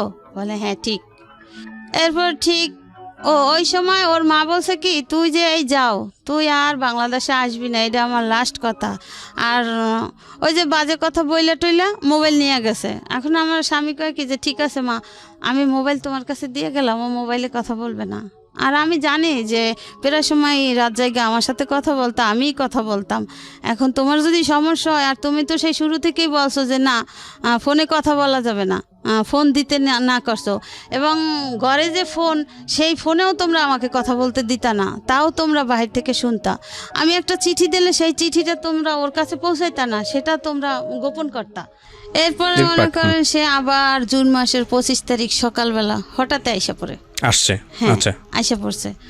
আইসা বলে কি আমি তোমার সাথে ওয়াদা করছি না, দেখছো আমি আসছি। আমার মা আমাকে যতই বলুক যে আসবি না, আমার ছেলে এখন বড় হয়েছে, আমার সংসার দরকার আছে। আইসা পড়ছে কি রে ভাই, আসার পরে মনে করেন কয়েকটা দিন সে ভালো ছিল, আমাদের সম্পর্কটা ভালো ছিল। এরপরে যে কি দিয়া কি হয়েছে আমি বলতে পারি না। এরপরে আমার শাশুড়ি আমাকে দেশে নিয়ে দিয়ে আসছে। দিয়ে আসার পরে আমার স্বামী বলে কি ঠিক আছে তুমি কিছুদিন থাকো, আমি তো আসি। এরপর 2 মাসের মধ্যে সে আবার আমাকে দেশে রাইখা, কোনো খোঁজখবর নাই, কোনো খোঁজখবর নেয় না। ছেলে এদিকে ওরে রাইখা দিছে, ওরে রাইখা আমাকে নিয়ে গেছে যে অসুস্থ, সে দেশের বাড়ি হাঁটাচলা করে সুস্থ হবে, মানে মিথ্যা বাহানা। এরপরে যাওয়ার পরে ছেলে রাইখা দিয়েছে। ছেলে রাইখা দেওয়ার পরে মনে করেন সন্ধ্যার পরে ওর যে ফুফাতো ভাই ওকে বলে যে তোর মায়েরে তো বাড়িতে বের করছি, এবার তুইও যা, তুই যেদিক পরে সেদিক যা, তুই তোর মায়ের সাথে যাও নাই কেন? তো ওরে তো নেয় নাই। ওরে বলছে কি যে আমি ওকে বলছি বাবা তুমি থাকো, আমি কয়েকদিন পর আসবো, আমি তো দেখো অসুস্থ। তো অসুস্থটা কি ভাইয়া, আমার এদিকে ডায়াবেটিস ধরা পড়ছে, তো এই জন্য আমি খুব উইক, ক্লান্ত হয়ে গেছি। এরপরে দেশে থুই আসে সে কিছুদিন পরে আগস্টে না জানি অক্টোবরে আমার দেশে দিয়ে আসে। হ্যাঁ, আমার আবার জন্ডিসও হয়েছে। এইসব মিলে জিলে আমাকে দেশে দিয়ে আসে তার মায়ের সাথে নিয়ে। তারপরে দেশে দিয়ে আসার পরে আমাকে ডিসেম্বর মাসে সে চলে যায়। সে আমাকে যেদিন চলে যায় সেদিন আমাকে ফোন দিয়ে বলে কি যে আসসালাম তো সংসার করার জন্য, বাংলাদেশে আর থাকতে পারলাম না, আমি চলে গেলাম, তুমি ওখানেই থাকো। হ্যাঁ, এটা বললে চলে গেছে। আর তার কোনো খোঁজখবর নাই, সে কোনো খোঁজখবর নেয় না। আর কোনো ছেলেও আমার কাছে আছে। এদিকে আমার বড় ভাই ছিল, বড় ভাই মারা গেছে। বড় ভাইয়ের কাছে আমার শাশুড়ি ওর বাবারে বাহিরে পাঠাই দিয়া আমার শাশুড়ি বলে কি যে আমরা তো আপনার বোনকে আর নেব না, আপনার বোন আপনারা রাইখা দেন, আমার ছেলে বিদেশে চলে গেছে আর আসবে না।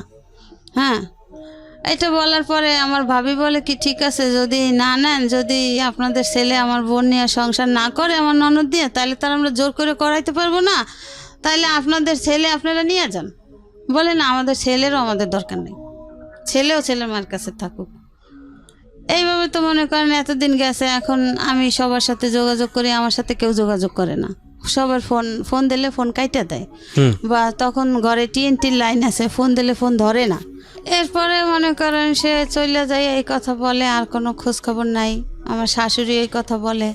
হ্যাঁ, এবার ঠিক আছে, আমার ভাইরা বলে কি ঠিক আছে তুই তো অসুস্থ, ঠিক আছে থাক, দেখি ও আবার বাংলাদেশে আসুক, কবে আসে। এরপরে তারা বলে কি আমার শাশুড়ি আমার বড় ভাইকে ফোন করে বলে কি যে আমার ছেলে তো আপনার বোনকে নিয়ে সংসার করবে না, আপনি আমার ছেলে ডিভোর্স দিয়ে দিয়েছে, আপনি আয়শা নিয়ে যান। তখন আপনার ছেলে কোন ক্লাসে পড়ে? আমার ছেলে তখন 6-এ প্রথম সেমিস্টার পরীক্ষা দিতেছে। আচ্ছা, সে 12 সালে। ওকে। হ্যাঁ, এরপরে মনে করেন আমার ভাইকে এটা কি ধরনের কথা, এটা ফোন করে কে ফোন করে বলছে? আমার শাশুড়ি। শাশুড়ি ফোন করে বলছে? হ্যাঁ, ওর দাদি। ওকে। আর আমার স্বামী তো সেই ডিসেম্বর মাসের তারিখটা আমার মনে নাই, সে ফোন করে বলছে যে আসসালাম থাকতে, আর থাকতে পারলাম না মা বোনের জ্বালায়, তুমি ওভাবে থাকো আর আমি চলে গেলাম, আমার জীবনে সুখ নেই। এই কথা বলে সে মানে বাহিরে গিয়ে আমাকে ফোনটা দিছিল, বাংলাদেশে থেকে আর ফোন টোন দেয় নাই। তো এইভাবে গেছে, এইভাবে করতে করতে এখন আমি শুনি কি যে আমার শাশুড়ি আমার স্বামীকে বিয়ে করাবে, মেয়ে দেখতেছে। ডিভোর্সটা হয়ে গেছে? না, এর ভিতরে আমি কোনো কাগজপত্র কিছুই পাই নাই। আচ্ছা। তো আমার এদিকে আমার এক খালাতো ভাসুর আছে, এই মিরপুরে বাড়ি, সে একজন লয়ার। তার সাথে আমি কথা বলছি, প্রায় সময় কথা বলছি ভাইয়া এই ব্যাপার, এখন আমি কি করতে পারি? বলছে দেখো তোমার শ্বশুর পছন্দ করে আনছে, সে তো মারা গেছে, আর যেহেতু তোমার শাশুড়ি, এখন বাড়িটা হয়েছে তোমার শাশুড়ির, ঢাকার এই বাড়িটা আমার শাশুড়ির, এখন তোমার শাশুড়ি তোমাকে পছন্দ করে না, আর আমরা জানি যে আগেও তোমাকে পছন্দ করতো না, এখন তোমার উপরে অত্যাচারের মাত্রাটা খুবই বাইরে গেছে, এখন তোমার স্বামীও নাই, তুমি এখানে এসে কি করবা? হ্যাঁ, তার সাথে থাকো, দেখো ও কবে আসে বাংলাদেশে, ও আসলে তুমি আসতে পারো, কিন্তু এখন তোমার স্বামীও নাই, শ্বশুরও নাই, তুমি কার আশ্বাসে আসবা? কিন্তু সে তোমাকে রাখতে চায় না, তার ঘরে সে তোমাকে থাকতে দিবে না। ও এর ভিতরে একটা জটিল কথা রেখে গেছি ভাইয়া। কথা হয়েছে আমার শাশুড়ি আমার সাথে একে তো আমাকে পছন্দ করতো না, ঠিক আছে, আরো মনে করেন আমার যে কয়েকটা ননদ আছে বড় বড়, হ্যাঁ, ওরা না মনে করেন বিভিন্ন রকমের ছেলেদের ঘরে আইনা আড্ডা দিত। তো ওগুলো আমি পছন্দ করতাম না, তাই আমার রুমে পর্যন্ত নিয়ে যাইতো। তো আমি একদিন আমার ননদদেরকে বলি কি যে দেখো তোমরা যাই যা করো ওই ড্রয়িং রুমে অন্য রুমে করো, কিন্তু আমরা এই পরিবেশে বড় হই না, আর এগুলো আমার ভাল লাগে না, আমার বিছানায় কেউ আইসো না। আর শাশুড়িকে বলছি কি যে আম্মা এগুলো তো আপনার মেয়ে, এদেরকে বিয়ে দিতে হবে, আর ওরা যা করে এগুলো আবার আমার শ্বশুর পছন্দ করতো না। কি রে ভাই সত্যি কথা বলি, এখানে বসে কেউ মিথ্যা কথা বলতে পারবে না। তো এই কাজটা করতো গিয়ে আপনার এক স্কুলের যে ব্যাচেলার স্যাররা আছে না, ব্যাচেলার ভাড়া দিত, দোতলায় ব্যাচেলার ভাড়া দিত। তো রাতের বেলা তারা টিভি ছাইরা, টিভির ড্রয়িং রুম আছে না, ওই রুমে বসে আড্ডা গল্প গুজব করতো। পরে মনে করেন তো এখন ওই ভাসুরের সাথে আমি এইভাবে আলাপ করছি, আলাপ করার পরে মনে করেন ভাসুর আমাকে এইভাবে বললো এগুলো কি ডিভোর্সের পরের ঘটনা, ডিভোর্সের আগের ঘটনা? না আমি তো ডিভোর্স পাই নাই, এই ব্যাপারে তখন ডিভোর্স হয়ে গেছে অলরেডি? আমি তো জানি না, আজও পাই নাই ভাই। মানে এই ঘটনার পরেও আপনি এগুলো কন্টিনিউ করে গেছেন? ডিভোর্স আপনাকে জানাইছে আপনার ভাইকে? তো আপনার ভাই আপনাকে বলেনি যে এটা করেছে? না ভাই বলছে যে তোর শাশুড়ি এই কথা বলছে, সে অন্য অন্য লোক দিয়ে আর কি, ওই যে যারা রায়বাড়ি করছে না সেই রাইবারদের মাধ্যমে যে তাদেরকে বলেন আইসা বুঝা নিতে কাবিনের টাকা টোকা। আচ্ছা, তো আপনি কি করলেন এরপরে? তো এরপরে মনে করেন এখন আমি ওই উকিলের সাথে কথা বললাম, আমার ভাসুরের সাথে। সে বলছে যে দেখো আপনার ভাসুর আপনার উকিল? আমার উকিল না, আমার খালাতো ভাসুর উকিল। ওকে, আচ্ছা, তারপর? মানে তার সাথে আমি আলাপ করছি এই কথা শোনার পরে যে ভাইয়া এরকমের শুনি, বলে তুমি লোকমুখে কথা শুনবা কেন? এটা তো যদি তারা এই কাজটা করে থাকে তাহলে তো সেটা তোমার কাছে যাবে। হ্যাঁ, তুমি যাইলে পরে তুমি কিছু বলতে পারো, কিছু করতে পারো, সেটা তুমি অ্যাকসেপ্ট করলে করতে পারো, না করলে না করতে পারো, কিন্তু তুমি লোকমুখের কথা কেন শুনবা? হ্যাঁ, এটা হইতে পারে না, এটা কেন হবে? এরপরে আমি বলছি তাহলে এখন আমি কি করতে পারি? বলে দেখো তুমি ধৈর্য ধরো, তুমি এত বছর শ্বশুর বাড়ি স্বামী ছাড়া ছিল না, এখনো তুমি থাকো, যেহেতু বাপের বাড়ি দিয়ে আসছে থাকো, ভাই বেড়াদাররা তোর ফালাই দিবে না, থাকো, দেখো ও কবে আসে, তখন তুমি আইসো। এখন যেহেতু তোমার শাশুড়ির বাড়ি, এটা তোমার স্বামীরও বাড়ি না, শ্বশুরেরও বাড়ি না, এখন যেহেতু তোমার এখানে অ্যাকসেপ্ট করতেছে না, সে পছন্দ করে না, আগেও করে না, এখনও করে না, তো এখন তুমি এখানে এসে কি করবা? যাক তুমি ওখানে থাকো। এই আমার ওই ভাসুর বলল যে এটা তো তুমি পাও না, তুমি লোকমুখের কথা কেন শুনবা? এটা তো যদি সত্যিকারে হয়ে থাকে তুমি তো এটা পাবা, তোমার কাছে যাবে, পিয়ন নিয়ে যাবে। হ্যাঁ, যাক ভালো কথা। এরপরে সে 15 সালে আসছে, আমার স্বামী 15 সালে আসছে, সেই 12 সালে যাইয়া আবার 15 সালে আসছে। আসার পরে আমি মনে করেন লোকের কাছে শুই না, আমি ছেলেকে নিয়ে আয়সা পড়ছি। আয়সা শুনি কি যে সে যেদিন আসছে তার পরের দিনে আমার শাশুড়ি তাকে লুকাইছে, মানে আমি জানি আসলে না পাই বা বাড়িতে না উঠতে পারি, এই জন্য সে কুয়াকাটা তার বোন আছে, বোনদের বাড়ি পাঠাই দিছে। আচ্ছা, লুকানোর পরে কি হয়েছে? এরপরে আমি মনে করেন তাদেরই আত্মীয় স্বজনরা আমারে ফোন করে বলছে যে ও তো আসছে, ও এরকমের এইখানে আছে, তো যেহেতু তুমি ঢাকাতে যাইতে নিয়েও শুনলা যে নাই, তো তুমি তোমার স্বামীর কাছে যাইতে পারো, গিয়ে দেখো যে কি বলে। এরপরে আমারে তারা ঠিকানা দিল, যাদের বাড়ি আছে তারই ভাই আমারে ঠিকানা দিল যে ভাবি তোমার তো ছেলে বড় হয়েছে, তোমার ভয় কি, তুমি ছেলে নিয়ে যাও। এটা কি মা ভক্তি নাকি কি বলবো এটাকে জানি না, মানে স্টুপিডিটির একটা সীমা থাকা উচিত। হ্যাঁ বলেন, তারপর? এরপরে মনে করেন লুকাইয়া এরপরে ওইখানের লোকজন, ওই আর্মির যে ওই কাকা মনে করেন আরো লোকজন ডাকছে, বা ওই যে খালাতো ভাইয়ের বাসায় গেছে, মানে হেরা ভাই বোনা, ওরা ভাই বোনেরা সবাই বসছে। বসার পরে বলছে যে তুই এইভাবে লুকোচুরি কেন করো, তুই কি বউ রাখবি না রাখবি না? বলে কি যে না আমি তো আমার মায় তো আমার বিয়ে করাইবে, আমি তো এরে নিয়ে বাসায় উঠতে পারবো না, আমার মায় এরে নিয়ে বাসায় উঠতে দেবে না। তাহলে তো তুই কি করবি? ওই আর্মি কাকা জিগে তাহলে তুমি কি করবা? তুমি কি এই বউ নেবা না কি আমরা পুলিশ খবর দেব তোমাকে? এখন বলে কি না না কাকা আমি নেব, আমি আমার স্ত্রী সন্তান নেব। এই কই ঠিক আছে, মিল টিল হয়ে গেছে। সেই বিকালবেলা তখন আর কি ওর মায়ের ফোন দিছে, ওই কাকাই ওর বাবার নাম্বার দিয়ে ফোন দিছে। ফোন দেওয়ার পরে ওর মা ওর দাদি বলে কি যে ও যদি ওই বউ নিয়ে আসে আমি আমার ঘরে উঠতে দেবো না। আমি ও বউ আগেও মানি না, এখনও মানি না, এখন তো মানার কোনো প্রশ্নই আসে না। আমি তো বউ বের করিয়ে দিছি বাড়ি থেকে। আমি কি বাড়িতে উঠানোর জন্য বের করছি? আমি তো বের করার জন্যই বের করছি। আমি মানি না, আমি আমার ছেলেকে আমার পছন্দ মতো বিয়ে করাবো। এরপরে তারা জিজ্ঞাসা করলো যে তোমার মা তো এটা বললো, এখন এটা তো তোমার স্ত্রী, তোমার সন্তান, তোমার মা কি করলো ওটা তো দেখার দরকার নাই, তোমারটা তোমাকে বুঝে নিতে হবে। বলছে হ্যাঁ আমি স্ত্রীর সন্তান নিয়ে ঢাকাতে যাব। ঠিক আছে, ভালো কথা। এরপরে তারা শিখাইয়া দিল না কি করলো, সে সন্ধ্যার পরে সারাদিন এই ছেলে নিয়ে ঘুরলো, আমার সাথে কথা বললো। কথা বলার পরে সে সন্ধ্যার পরে ওখান থেকে পালাই আইসা পড়ে। আমাকে আমার ছেলেকে রাইখা ওখান থেকে তার ওই খালাতো ভাইয়ের বাসা থেকে পালাই আইসা পড়ে। এখন তারে ফোন দেয়, তার ফোন বন্ধ। সে পালাইয়া আইসা কোথায় আসে, তার আমতলি, আবার তার বোনের শ্বশুরবাড়ি আছে ওখানে। এরপরে আবার আমি খুঁজতে সেই 15 সালে কোরবানির সময় আমি খুঁজতে ছেলে নিয়ে আবার তার কাছে গেছি। যে কীভাবে আমি চাইছি যে আমার এত বছরের সংসার, আমার ছেলেটা বড় হয়ে যায়, আমার সংসারটা ঠিক থাকুক, আমার ছেলেটার মান সম্মান ঠিক থাকুক, সে সমাজে মাথা বড় হয়ে সে বাঁচুক, সে ভালো একটা স্কুল কলেজে লেখাপড়া করুক। এই আমি তাকে নিয়ে আসলাম, সে আমাদের সাথে আসলো। আয়সা সপ্তাহখানে ছিল, আমার বোনের বাসায় বেড়াইছি তাকে নিয়ে। এরপরে আমি হেদের বাড়িতে গেছি।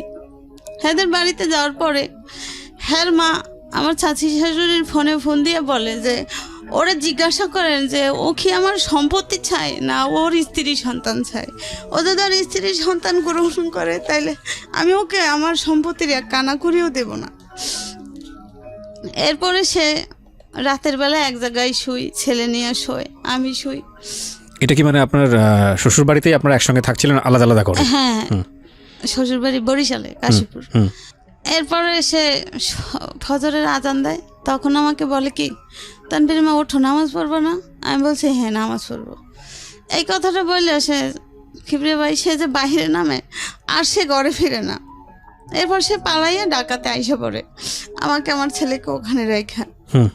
এখন আমার চাচি শাশুড়ি বলে কি, আমার সেই চাচা শ্বশুর বাহিরে থাকে থাইল্যান্ডে। এখন আমার চাচি শাশুড়ি বলে কি যে তোমরা বাড়িতে চলে যাও, আমি ঢাকা যাব। এদিকে তার আবার আমার চাচাতো দেবর একটা মেয়ে নিয়ে ঢাকাতে এসে পড়ছে, এই খবর জানতে পারছে, এখন সে ঢাকাতে আসবে। এখন আমি কার কাছে থাকবো? এরপর আমি আমার বাবার বাড়ি চলে যাই। যাওয়ার পরে মানে সপ্তাহখানে পরে আমাকে একজনে ফোন দিয়ে বলে কি যে তুমি দেশে আছো, তোমার স্বামী বিয়ে করে বউ নিয়ে আসছে। আমার শাশুড়ি অলরেডি সে নিজে দাঁড়াই থেকে তাকে বিয়ে করায়। আমার শাশুড়ি নিজে দাঁড়াই থেকে বিয়ে করে, মানে আপনি ছিলেন ওই সময়? আমি তো বাড়িতে মানে আপনার নিজের বাড়িতে, মায়ের বাড়িতে? হ্যাঁ, আমি আমার মায়ের বাড়িতে। ওকে। এখন আমাকে একজন ফোন করে বলে যে ওদেরই বাড়ির এক ভাড়াটিয়া বলে যে ভাবি তুমি দেশে কি করো, তোমার স্বামী দিয়ে বিয়ে করে আর একটা বউ আনছে। এরপরে আমি কথাটা শুনে আমি ছেলেরে বললাম কি তানভীর তোর বাবা তো বাড়িতে, হ্যাঁ তাই তোর বাবা নাকি বিয়া করছে, তোর দাদি বিয়া করাইছে, বউ আনছে। ছেলে বলে কি চলো আমরা যাই বাড়িতে। এই 15 সালে কি রে ভাই। এরপরে বাড়িতে আসছি। এর আগে আমার স্বামী বাংলাদেশে আসছে সেই কথা শুনে আমি বাড়িতে আরো একবার আসছি। যে আমার শাশুড়ি আমার স্বামীকে আমার সন্তানের মুখোমুখি হতে দেয় নাই। সে ঘর থেকে যখনই আমরা দরজা নক করছি লুকিং গ্লাসে দেখে সে অন্য রুম দিয়ে সরাইতেছে, কইছে বউ বাচ্চার সামনে তুই যাবি না, তুই ঘর থেকে বের হয়ে যা। আমরা এক দরজা রুমে ঢুকছি, আর এক দরজা খুলে দিয়ে সে বাইরে বের করে দিয়েছে। তার আগে বিয়ে হয়ে গেছে। এরপর বিয়ে করে বউ আনছে। পরে আমি গেছি আমার ছেলেকে নিয়ে, দুপুরবেলা যাই উঠছি। সে শুক্রবার দিন বউ নিয়ে আসছে, আমি এর পরের দিনই শনিবার দিন যাই আবার বাসায় উঠছি। বাসায় ওঠার পরে ছেলে জিজ্ঞাসা করে আবু ওই মহিলাকে? বলে কে? তোর একটা আন্টি। কয় আন্টি কোথা থেকে আসলো? কেমন আন্টি? বলে কি যে তোর আন্টি। কয় আন্টির পরিচয় তো দিবা, আন্টি কিরকমের আন্টি, কোথাকার আন্টি, কই থেকে আসছে। এখন সে কথা বলে না। এখন আমার ওর দাদি ওইটা বলে কি যে এটা তোর আব্বু বিয়া করছে, তোর আব্বুরে বিয়া করাইছি। ওই সেই মেয়ে নাকি ওর নতুন কোনো বউ? নতুন অন্য কোনো মেয়ে। আচ্ছা, তোর বাপেরে বিয়া করাইছি, আমি বিয়া করাইছি, তোর সমস্যা কি? এবার ও বলে কি যে আমার সমস্যা কি, মানে আমার মা থাকতে আমার বাপ আর একটা বিয়ে করবে কেন, কারণ কি? আমার বাপ তো এত বছর ছিল না, এখন বাংলাদেশে আইসা সে পাগলামি কেন করবে, কি কারণ? আমি তো বড় হয়েছি, তার কিছু প্রশ্ন থাকলে সে আমাকে করতে পারে। তো কয় তুই ছেলে মানুষ, তোর দ্বারা কইব কি? একটা পুরুষ মানুষ 5টা বিয়ে করতে পারে, সমস্যা নেই। বলছে বিয়ে করতে পারে, ভালো কথা, আমার মায়ের তো অনুমতি নেবে, আমার মায়ের কাছে সাজেশন নেবে না সে? আমার মা যদি বলে তাহলে সে বিয়ে করবে, তা না হলে সে কিভাবে বিয়ে করে? কত ছেলে মানুষ, তোর কাছে এত কথা বলবো কি, যা তুই প্রসেসর। এখন আমার স্বামীরে ওর বাবারে সে ঘর থেকে বের করে দেয়। কে বের করে দেয়? ওর দাদি। আচ্ছা, এখন আমরা যেহেতু উপস্থিত হয়েছি, এখন একটা ঝামেলা হইতে পারে। হ্যাঁ, তো ওরে বারবার কয় কি তুই যা। ও সামনে গিয়ে দাঁড়াইছে, আব্বু তুমি কোথায় যাও? কয় আমি একটু বাইরে যাই, কাজ আছে। কয় ঠিক আছে, তোমার বাইরে কোথায় কাজ, চলো আমি তোমার সাথে যাব। ওর দাদি ওরে টাইনা ধরে, কেন তুই যাবি? হ্যাঁ, ও যাইবো ওর কাজে, তোর সমস্যা কি? তুই কই যাবি? তুই ওই পাশে যাইয়ে ব। এইভাবে করতে করতে মনে করেন এখন ওর বাবারে যখন এক পর্যায়ে ও ঘর থেকে বের হইতে না দেয়, ওই মুহূর্তে আমার মেজ ননদের মেয়ের জামাই, সে গাজীপুরে সমরাস্ত্র কারখানায় চাকরি করে, ওরাও উপস্থিত ছিল ওখানে। তো ওরে রুমের ভিতরে টাইনা নিয়া এর ভিতরে আমার শাশুড়ি আমার রুমের ভিতরে টাইনা নিয়া আমার আচ্ছা মতো মারছে। এরপরে ওই তার মেয়ের নাতি জামাই ওরে ঘুষাইতে ওরে বিছানার উপরে বেউস করে ফেলাইছে। এভাবে মারধর করিয়া রুমের ভিতরে তালা মেরে দিয়া তারা থানায় যাইয়ে পুলিশ নিয়ে আসছে। পুলিশ নিয়ে আসছে, কি কি সমস্যা, কি প্রমাণ, কি অবস্থা, কেন পুলিশ? বলে কি যে আমরা এই বউ সাইডে দিছি, এরপরে বউ আইয়া জ্বালাতন করে, আমাদের বউ আইয়া আমাকে ডিস্টার্ব করে। এরপরে এলাকার লোকজনও কিছু কিছু আসছে, আইসা আমারে জিজ্ঞাসা করছে। এবার আমি বলছি যে কাকা এই ব্যাপার, আমার এরকমের অসুস্থ ছিলাম, আমার দেশে দিয়ে আসছে, আমার শ্বশুর মারা যাওয়ার পরে, আপনারা তো সবই জানেন এলাকার লোক। তো এখন আমি আসছি, আমি আরও 2বার আসছি, তখনও আমার ঘরে উঠতে দেয় না আমার শাশুড়ি। আমার স্বামী লুকায়ে গেছে, আমি এইভাবে তারে খুঁজে আনছি, এখন সে আইসা বিয়া করছে। হ্যাঁ, এখন আমার সাথে এরকমের হয়েছে। তোমার সাথে কি কোনো ডিভোর্স হয়েছে? আমি বলছি না কাকা, আমি এরকমের কোনো প্রমাণ, কোনো কাগজ আমি পাই নাই। বলছে কত বছর? আমি বলছি এই যে তানবীরের দাদা মারা যাওয়ার পর থেকে 12 সাল থেকে এই ঘটনা।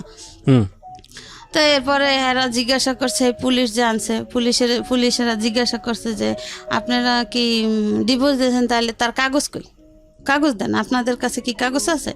আমাকে জিজ্ঞাসা করছে আপনি কি এরকম কোনো কাগজ পাইছেন? আমি বলছি জি না স্যার, আমার স্বামী যাওয়ার সময় আমাকে এই কথা বইলে গেছে, এরপর আর তার সাথে আমার কোনো যোগাযোগ নাই, সে আমাকে কোনো খোঁজ খবর নেই। এখন আমি আসছি, তারা আমার সাথে এরকম ব্যবহার করতেছে।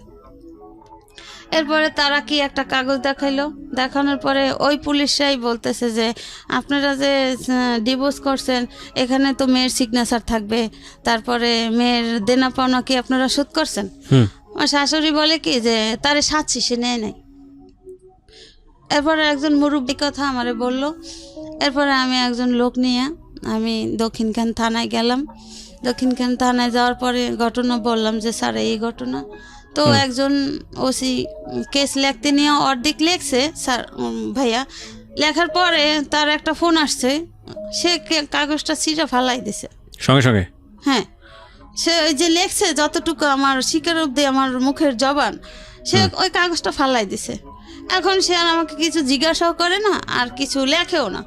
এখন আমি অনেক সময় বসে আছি পর আমি যাকে নিয়ে গেছি সে আবার আমার ইশারা দিয়ে ডাকছে, বলছে কি ব্যাপার, তুমি কাগজটা এখনো আনতে পারো নাই? আমি বলছি ভাইয়া উনি তো কাগজটা লিখতেছে না, উনি কাগজটা লিখতেছিল, একটা ফোন আসছে, উনি কাগজটা ছিঁড়ে ফালাই দিছে, এরপর তো আমাকে কিছু জিজ্ঞাসা করে না, লেখাও না। এরপর ওই লোক গেছে যে এ মহিলার কি খবর, কি কি অবস্থা, মহিলা কতক্ষণ যাব তা এসে বসে আছে। এরপর ওই দারোগা না ওসি সে বলছে যে এ মহিলার অন্য রুমে পাঠাই দেন, এখানে আমি কিছু করতে পারবো না, এটা আমি করি না, এই এলাকাটা আমি করি না। এরপরে অন্য রুমে গেলাম, অন্য রুমেও জিজ্ঞাসাবাদ করার পরে আমার নামটা যখন জিজ্ঞাসা করলো, আমি যখন ঠিকানাটা বললাম, সেও অফ হয়ে গেছে, সেও আর কিছু বলে না। এরপরে আমি কই কী ব্যাপার ভাই, আমি কি বসে থাকবো? এরপর কিছুক্ষণ পর আবার ওই লোক, কী ব্যাপার আপনার কাজ হয় নাই? আমি বলছি না, উনি তো কিছু বলে না, উনি তো কিছু করতেছে না। এরপরে ওই লোক জিজ্ঞাসা করলো যে কী ব্যাপার, কী সমস্যা? বলছে না এখানে কিছু হবে না, এর কোর্টে যাইতে হবে। তখন ডিসেম্বর মাস, এর কোর্টে যাইতে হবে। তা কোর্টে কিভাবে যাব? কোর্টে কেন? যে এর মীমাংসা হইতে হলে তার কোর্টে যাইতে হবে, কারণ আমার সাথে তো, আমি তো ছেলে নিয়ে গেছি, আমার সাথে তো আর কেউ নাই, আর আমি এখন কোর্টে কিভাবে যাব? এরপরে যাই হোক, এদিকে আমার ছোট ননদের হাজব্যান্ড আমার ফোনে ফোনে বলতো যে ভাবি তুমি ওই জায়গায় যাও, ওই জায়গায় যাও। হ্যাঁ, কিন্তু এটা ছিল তাদের সম্পূর্ণই, আমার ননদের হাজব্যান্ড যে আমাকে বলতো, আমি তো ভাবতাম যে হয়তো একটা সংসারের কেউ ভালোবাসে, কেউ ভালোবাসে না, এটাই স্বাভাবিক, একজন না একজন তো সাথে আছে। তো এর কথা মতো আমি কাজ করতাম, কিন্তু পরে জানতে পারলাম যে এরা সম্পূর্ণ তাদের সাজানো। আচ্ছা। এরপরে মনে করেন এই যে গেলাম, মাইটের খাইয়া আর কিছু করতে পারলাম না। এবার ছেলে নিয়ে দেশে চলে গেলাম। দেশে যাই এভাবে করে ছেলেরে এসএসসি পাস করাইলাম। এখন ছেলে কলেজে পড়ে, আর আমার স্বামী সেই যে গেছে আর আসে নাই। এখন আর সে বাংলাদেশে আসে নাই, আর এই পর্যন্ত কোনো যোগাযোগও নাই, ছেলেরও কোনো খোঁজ খবর নেয় না। আমি ভাই ছেলেটা নিয়ে অনেক সমস্যা আছি, যে মনে করেন আমার বাবা মা নাই, আমার ভাই বেরাদাররা যার যার সংসার নিয়ে ব্যস্ত, আমি ছেলেটাকে নিয়ে কিভাবে মানুষ করি? আর আমি একটা স্কুলে চাকরি করি, সেখানে সামান্য কিছু বেতন পাই। ডিভোর্স হয়েছে আপনার কবে, কত সালে এটা? তারা বলতেছে যে সেই 12 সাল। এখন আপনি কোনো কাগজপত্র পান নাই? না। আর এত ঝামেলা যে হয়েছে, আমি যে গেছি তারা কোনো কাগজ দেখাইতে পারে নাই। ওই যে কাগজটা দেখাইছে, তারা তো বলছে যে এটা তো ডুপ্লিকেট কাগজ, আপনাদের এখানে তো তার সিগনেচার থাকবে বা তার দেনা পাওনা পরিশোধ করবেন, আর এটা আপনারা সাধবেন কেন? এটা তো আপনারা যদি কত টাকা ছিল দিনমোহর? হ্যাঁ, কত টাকা ছিল? আমার দিনমোহর 1 লাখ টাকা করছিল। আপনি পুলিশ ছাড়া আপনি কোর্টে যাননি কেন? স্যার আমি কোর্টে গেছি, আমি মনে করেন ওই ননদের, আমি তো তখন চিনি না আমি কোথায় যাব, তো ওই ননদের, ছোট ননদের হাজবেন্ড আমাকে বলছে কি যে জজ কোর্ট না। আচ্ছা, আপনার ছেলেকে আমি একটু ফ্লোর দিই। তোমার আম্মা যে বিষয়গুলো এখানে বললো সব তো তুমি জানো? জি। বা তার চেয়ে অনেক বেশি কিছু জানো, হয়তো সময়ের অল্পতার কারণে সে অনেক কম বলছে। তো তুমি কি চাও আগে, সেটা আগে বলো আমাকে। তোমার সঙ্গে তোমার বাবার কথা হয়? আমি আমার বাবার সাথে অনেকবার কন্ট্যাক্ট করার চেষ্টা করছি, বাট আমি করতে পারি নাই। আমার বাবাও করে নাই, আমার ফ্যামিলিরাও আমার সাথে করতে দেয় নাই। আচ্ছা, তুমি তোমার বাবার সঙ্গে, তোমার বাবার এখন কি আছে, মানে উনি কি বাংলাদেশে থাকেন নাকি দেশের বাইরে থাকে? আমার বাবা এখন বাহিরে আছে, এটা জানি। আর ওনার যে সেকেন্ড ফ্যামিলি, ওনারা কি বাংলাদেশে? আমার বাবাকে যে সেকেন্ড যে বিয়ে করাইছিল তারা, সেই বউ, আমি যতটা শুনেছি যে সে এখন পর্যন্ত যে ঈদের সময় যে গেছে, ওই যে গতবার ঈদে যে গেছে, এখন পর্যন্ত আসে নাই। এই ঈদে তার নাকি 1 বছর হয়ে গেছে যে যাকে বিয়ে করাইছে আর কি নতুন, উনি যে গেছে। বাট আমি চাই যে আমার বাবা মা যাতে আবার একত্রিত হয়। আমার একজন ফুফা আছে। তুমি তোমার বাবাকে ফেস করেছো বিষয়টা নিয়ে? যে বিষয়টা আমার বাবার সাথে অনেকবার ফেস করার চেষ্টা করছি, বাট আমার ফ্যামিলি কেউই করতে দেয় না আমার সাথে কন্ট্যাক্ট। তোমার বাবা তোমাকে ফেস করে নাই?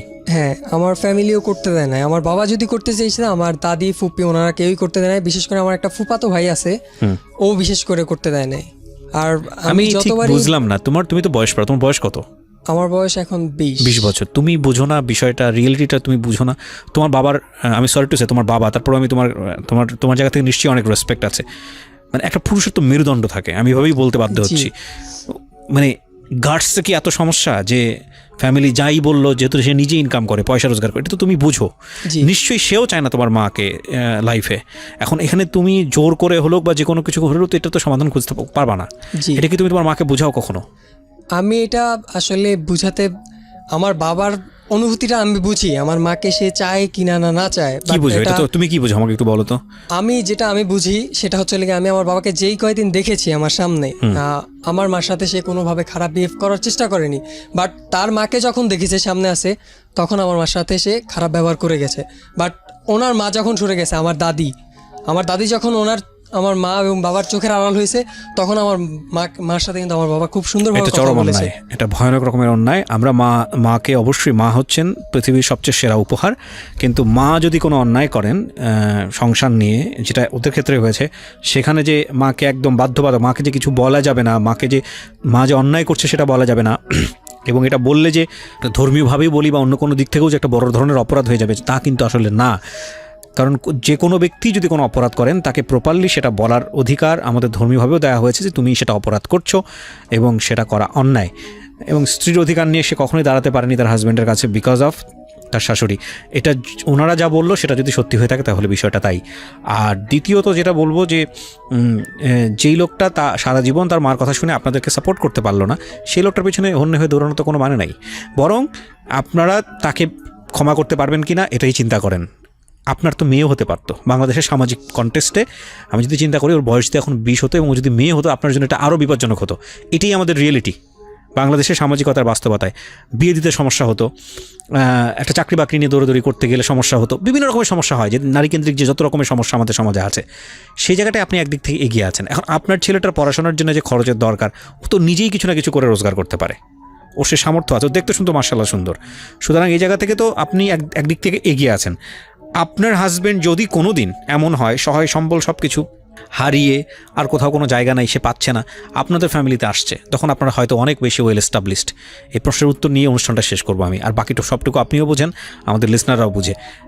আপনারা ওয়েল এস্টাবলিশ, আপনার ছেলে একটা ভালো চাকরি করে, হয়তো ভবিষ্যতে নিশ্চয়ই হবে, ভবিষ্যতে ইনশাল্লাহ হবে, এবং আপনার হাজব্যান্ডের যদি কোথাও যাওয়ার জায়গা না থাকে আপনাদের কাছে আসে, আপনারা মেনে নেবেন?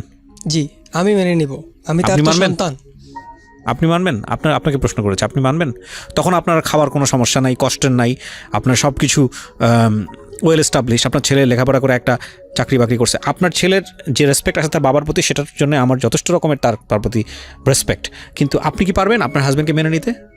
ধরেন বৃদ্ধ বয়সে তার কোথাও কোনো যাওয়ার জায়গা নাই, তার মাও বেঁচে নাই, তার যে সংসার সে সংসারও নাই, কেউ তাকে জায়গা দিচ্ছে না, আপনার ঘরে আসছে, আপনার কাছে শেল্টার চাচ্ছে, আপনি পাবেন তাকে জায়গা দিতে? একদম ভিতর থেকে যেটা আসবে সেটাই বলবেন, অনেস্ট ওপিনিয়ন।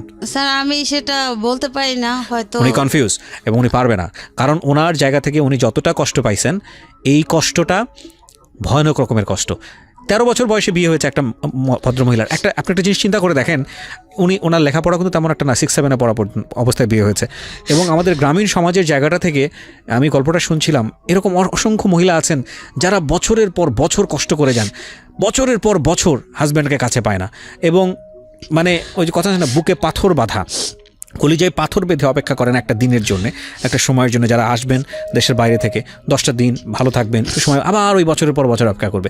এই ভদ্রমহিলা না পেয়েছে স্বামী, না পেয়েছে সংসার, এবং জীবনে যেই দায়িত্বটা পেয়েছে সন্তান মানুষ করতে গিয়ে, সেটাও তিনি যথেষ্ট কষ্ট দুঃখ করে সন্তানকে মানুষ করার চেষ্টা করেছেন। সন্তান মাশাআল্লাহ এখন বড় হয়েছে, সে হয়তো নিজের পথ দেখতে পারবে, কিন্তু সবচেয়ে দুঃখজনক হবে এই সন্তান যদি তার মাকে যদি ভবিষ্যতে ঠিকমতো টেক কেয়ার না করে। আপনি আমাকে এটা বলেন তো, আরেকটা প্রশ্ন আপনাকে করি, আপনার সন্তান যদি এরকম একটা বিয়ে করে, যে সে বিয়ে করার পরে সে বায়াস্ট হয়ে গেল তার স্ত্রীর প্রতি, এবং তার স্ত্রী চাচ্ছে আপনার কাছ থেকে তাকে দূরে সরাইতে, এবং সে দূরেই সরাই নিয়ে গেল, আপনার ফিলটা কী হবে? ভয়ানক হবে আমি জানি, কিন্তু আপনি যদি তার ওয়াইফকে সহ্য করতে না পারেন, আপনি কি আপনার সন্তানকে তার ওয়াইফের কাছ থেকে সরাবেন? না স্যার, এটা আমার অন্তর থেকে আমি বলছি যে আমি যতটা কষ্ট পাইছি আমার শাশুড়ি, ফ্যামিলি, স্বামী দিয়া, আমার ছেলের জীবনে এরকমের কষ্ট আসুক আমি সেটা কখনো চাইবো না, এবং আমরাও সেটাই চাই, কখনো চাই না, আমরাও সেটাই চাই। আমরা কিন্তু অনেক ক্ষেত্রে চাইবো আমার ছেলে ভালো থাকুক। আমরা কিন্তু এটা অনেক ক্ষেত্রে শুনি, বউ শাশুড়ির যে সম্পর্ক আমাদের সামাজিকতায়, আমরা অনেক সময় শুনি যে শাশুড়িরা অনেক বেশি টর্চার হচ্ছেন বউয়ের দ্বারা, বউ বড় না মা বড়, বউ বড় না শাশুড়ি বড়, এইসব ধরনের অনেক কথাবার্তা আমরা শুনি। আজকে যে গল্পটা আমরা এখানে পেলাম, এটা খুব দুঃখজনক যে একজন শাশুড়ি, হয়তো তার জায়গা থেকে অনেক কিছু বলার ছিল, কিন্তু একটা সংসার ভাঙার দিকে নিয়ে যাওয়া, একটা সংসারকে উদ্বাস্তু করে ফেলা,